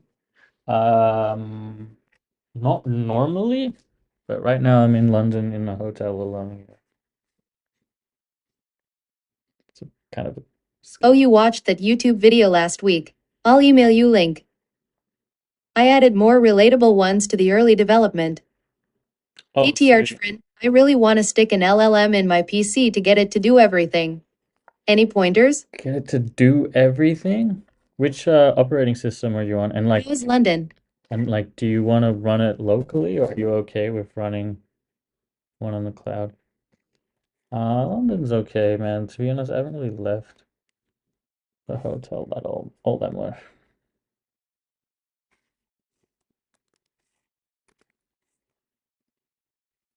But yeah, no, the weather actually has been amazing here. Run it locally. We'll run it locally, it's gonna be tough. Lol, they want to have it do everything. LLMs are not that good. Yeah, especially local LLMs. How many do you live in hotel, dude? How many do I live in a hotel? I don't live here, I'm just like here while I'm in Days. London. Oh, how many days? Dude, it's been almost 3 weeks. I think You can watch Wimbledon. tomorrow it's gonna be 3 Hey, weeks. how's it going? Wimbledon starts in July, so I think I'm hopefully gonna be back by then. It's going well for it. I tried to get a ticket for the what do you call it? The Queen's whatever, but it was so expensive. Okay, looks like Where you at right now? yeah, I'm in London, Greenwich. You can settle down in a place. How much is it costing for the Oz spam lol? It wasn't that much. It was like like I didn't even have a cost for the Lambda, so it's all good.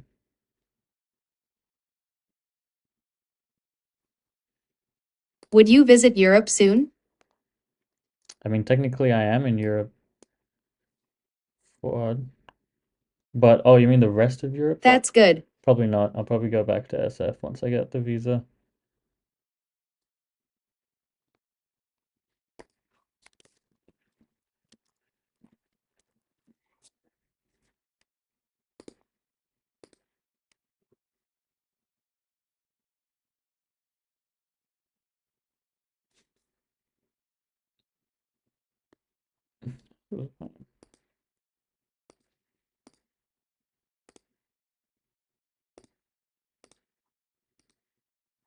Technically, isn't UK not part of Europe?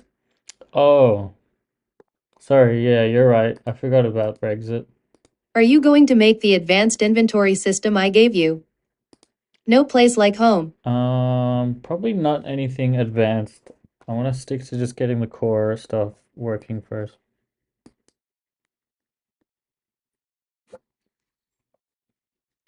Yeah, Google Auth is one kind of big thing we're doing. We're just fixing like all these small bugs. Okay, now click and drag should hopefully be working.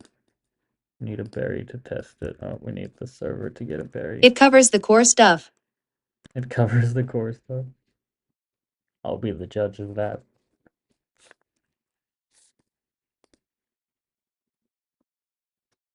Like the live. Hey, thanks, Anon.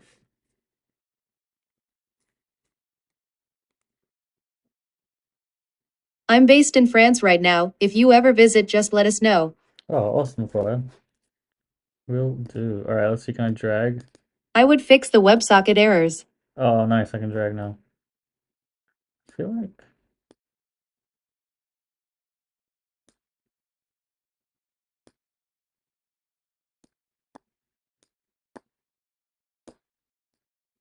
Like the live. Yeah, that's good enough. I think I'll commit that. I emailed you. Look at dashboard for ERP system. You can help Ahmed Williams George. See email, please. How All right. long are you in London for? I'll check it out, Sidar. Thank you. How long am I here for? Dude, I'm hoping to get my visa and be out of here by Wednesday. But I don't know if that's legit. Okay, it looks like it worked apart from that one weird bug. Wait, I think the bug was if we move it.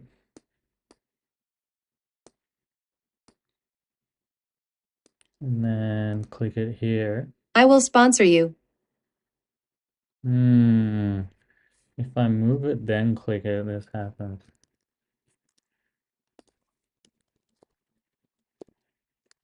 You need to have Augment do a codebase review. Yeah. You will sponsor me? For what?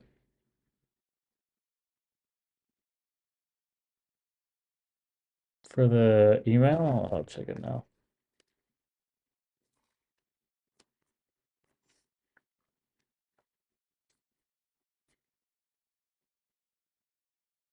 It's a message from Nate.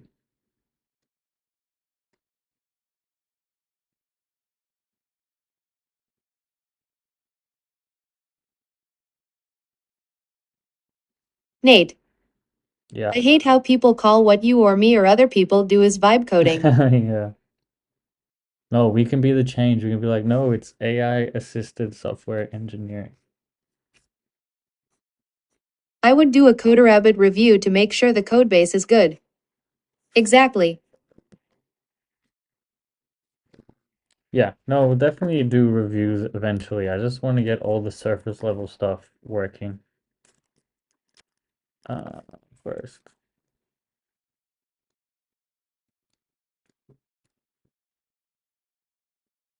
Us.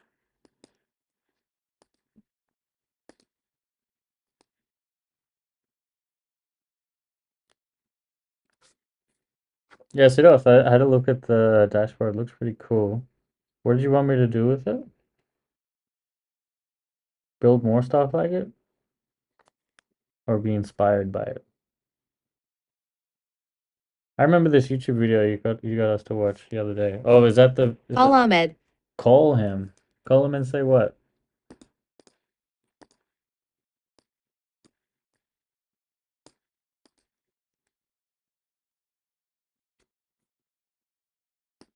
Okay, it works, but it also Help Ahmed.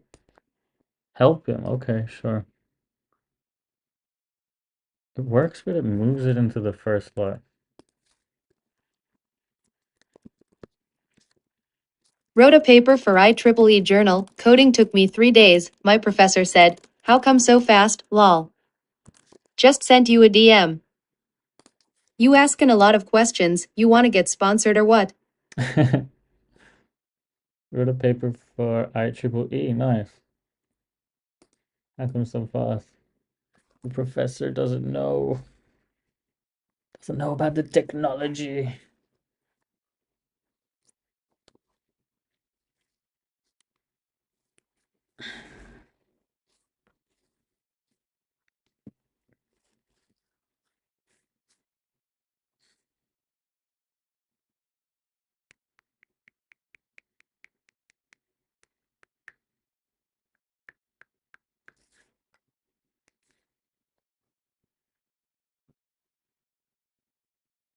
I mean, we could actually, we could also get a remote agent to do a review.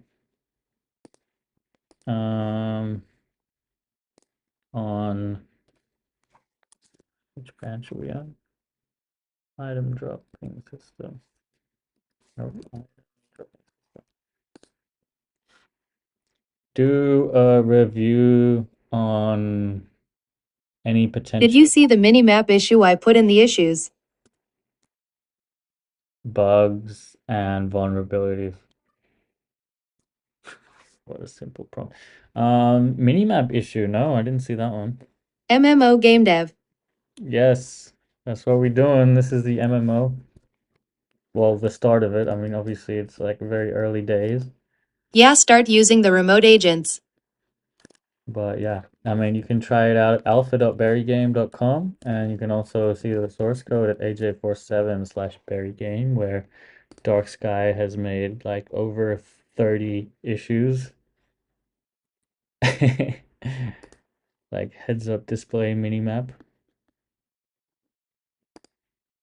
Finally, someone will make a normal MMO. A normal MMO, as opposed to all those waifu MMOs. Or is this secretly a waifu MMO?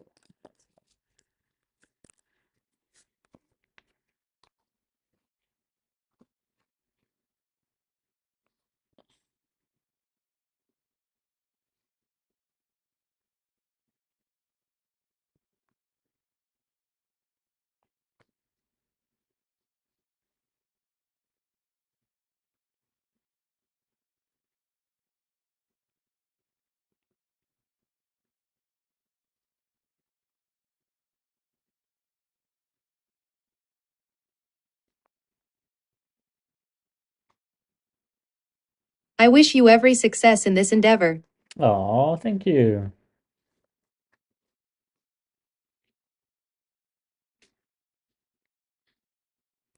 I would have to do a codebase review for performance issues. Performance issues, that's a good one too. You are a tech guy having many subs so you can go around. It will be easy for you. Alright. Alright, this is Is that cursor? no, this is augment code in VS Code. My opinion, much better than cursor. Apologies, raw web if you're a cursor guy. Or maybe I'm just saving you. Is it free? An extension? It is an extension. It has a free trial, but it's not free overall.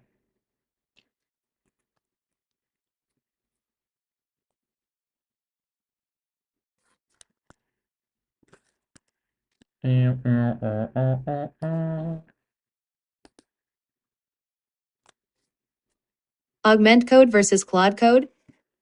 I personally prefer augment code, but I am biased. I haven't really Lol, everyone tried wants Claude shit code. free because they are lazy and poor.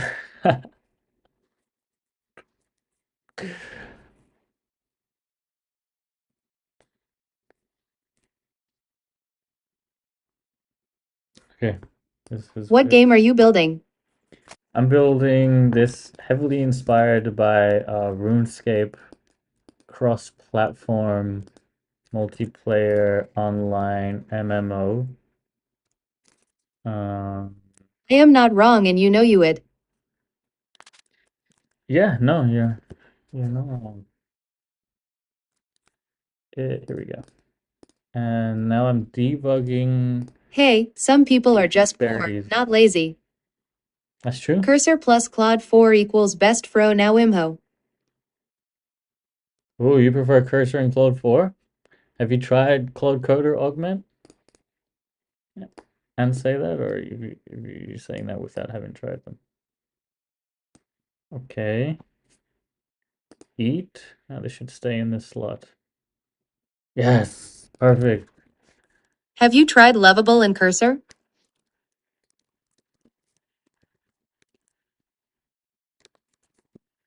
I have tried Lovable and Cursor, yes. In fact, I'd say I'm one of the first to ever try Lovable. Before it was called Lovable, it was called GPT Engineer on the web. And I'd also say I was one of the first to try Cursor. I was so interested in AI coding, like super early, like 2 years ago. But yeah, I mean, obviously it's changed so much in these past years. Okay, I've noticed we're getting a lot of logs. Cursor sadly takes a lot of rules to be good without making issues compared to Augment you don't need any guardrails. We are getting a lot of logs spammed in the backend logs. Can we do some analysis and clean? How many days did you good to visit SF in Visa? So I think we need a way to clean up disconnected users. How many days did I visit SF? The visa I had was for 6 months. It was a B2 visa. I think I spent 4 months there. But be careful if you do that. You need to actually be a tourist and do touristy stuff. Um, there is a chance that like they'll be like, "Why were you there for so long?" That's a bit suspicious.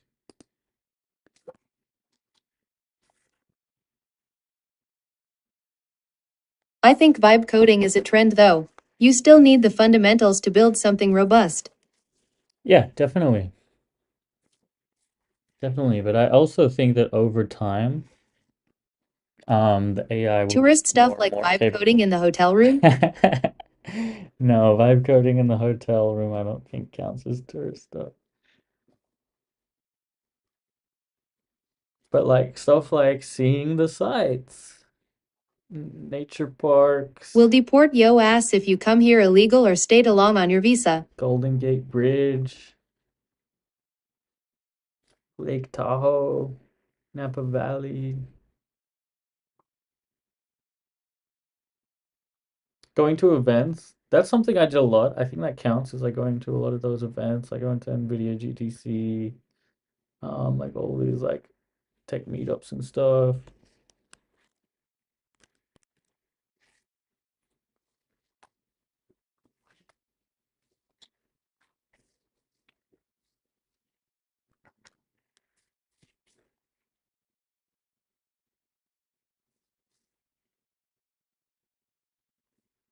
Then you need to visit India. A lot of places to visit. Sounds sketchy. Yeah, Do you watch All in podcast? always sounds sketchy. I don't watch the whole thing, but I do like the personalities that are on that podcast, and I also watch clips on TikTok of the podcast, and I think I follow Chamath on X.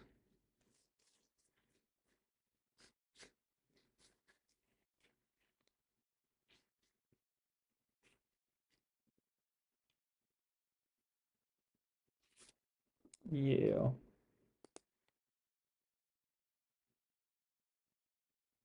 Oh, we got the Google Auth PR.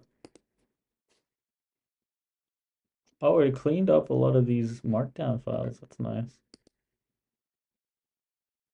I like that Augment now uses task lists if it's a complex task. Yeah, same. And what's also cool is like you can edit the task list. They talked about Sass is dead and vibe coding last episode. Oh, really? Cool. Yeah. I also made a blog post if anyone is interested. If you go to techfriend.net, you can see my $10 billion question: is the entire software industry headed for $0? After like this, I don't know if you guys saw this guy's tweet, but yeah, I wrote a little. This is my first write up, my first long form write up post.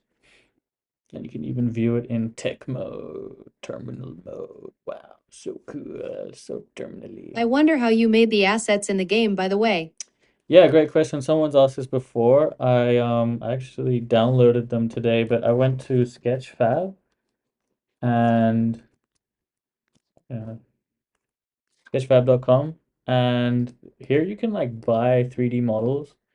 And I bought this model pack that like Sass is still a big thing, emo. oh, definitely SAS is still a big thing, but it's like dying or not. It's maybe not dying either yet, but it is getting more saturated and easy to build a lot of these SaaS products. Um, what was I saying? Yeah. So I downloaded like a huge pack of these like low poly character models and stuff. Um, which I think I put on Interesting. document. Yeah. Well, wait, is this even it? I don't even know if this is it, but oh, let me Google Ultimate 18. Ultimate 18 Poly. Yeah, this could be it. Yeah, Poly Perfect. This is the one I got. I recommend buying it from their website because I think you get Anything updates. that has a high pain point will be needed and still run strong as a SaaS. Yeah, this is it, man. You get thousands of assets.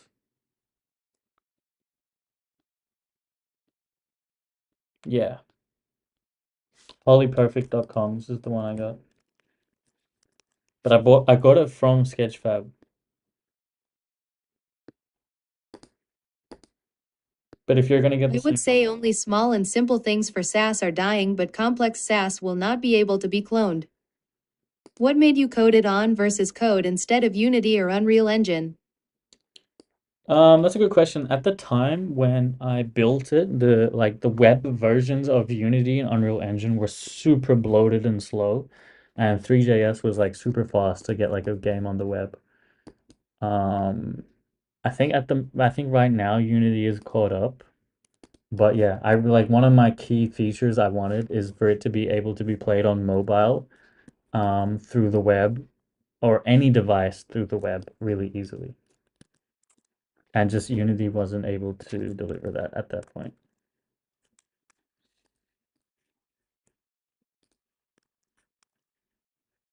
Okay.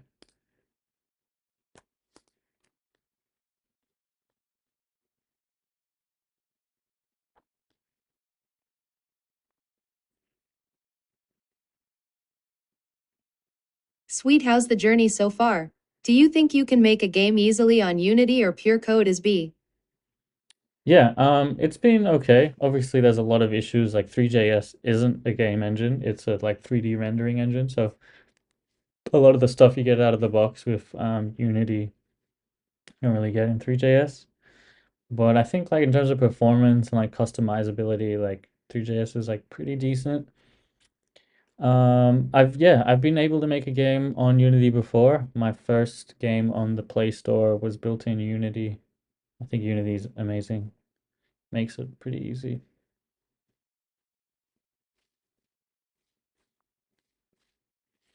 And there's like the Unity store, which is really great too. So you can like get all these templates and like models and scripts and stuff all from the store.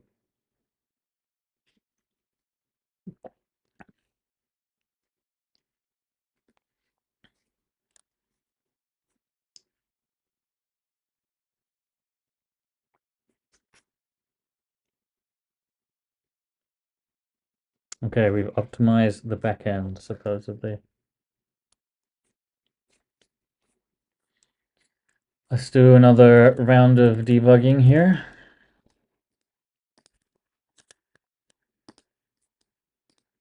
Okay, that looks good. Gonna harvest a tree. Gonna attack this user. Oh, that was pretty good. Love the NPCs lol. Yeah. Yeah, that's pretty good. All right, what about eating health? It's like such a huge delay. Nice. I mean, it does work. It's just like such a huge delay. I think we can work on that later. I'm gonna merge this into main now with fork. And then honestly, I think I'm gonna call it because I'm getting really tired.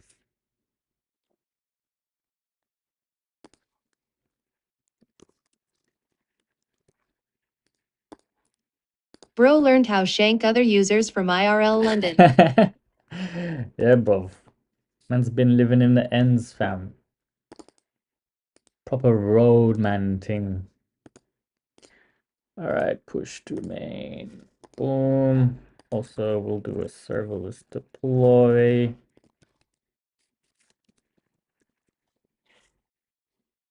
And yeah, let's do a code rabbit review as well.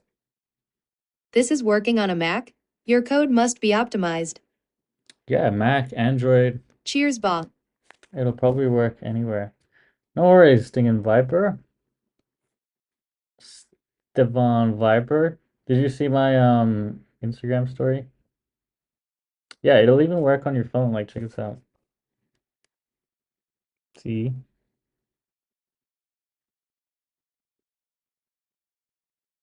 Pretty cool.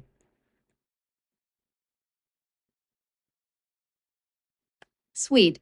And that's like, yeah, the whole point is to be available to play everywhere. And then we're gonna have 1 billion users and they're all gonna pay $1 billion and then I'll be a quinta-bazillionaire. That's the plan. Yeah, but yeah, until next time, guys, thanks so much for joining. I hope you enjoyed the stream. There's a pretty good chance Let's do the marketing. I'll stream again tonight. Yeah, raw web, dude. If you're down to do some marketing for it, we'd definitely love some Like the hands. live. Yeah, you guys, actually, if you want to continue the conversation, I'd love it if you Do join you use Telegram? the Discord. Enjoy your day, friend. I don't use Telegram. But yeah, if you want to continue the conversation, please come on the Discord. Go to techfriend.net and click the Discord button here or here. And yeah, I'm in Discord all day, every day, talking shit. Yeah. Hope to see you there. Enjoy your day and night. Thanks, guys. Bye. Actually, hold on. I need to do a pose for Join in. X. Awesome. Okay, all Discord. Amazing. Thanks, guys. Where's? Hold on. I need to do I'm doing a pose for X.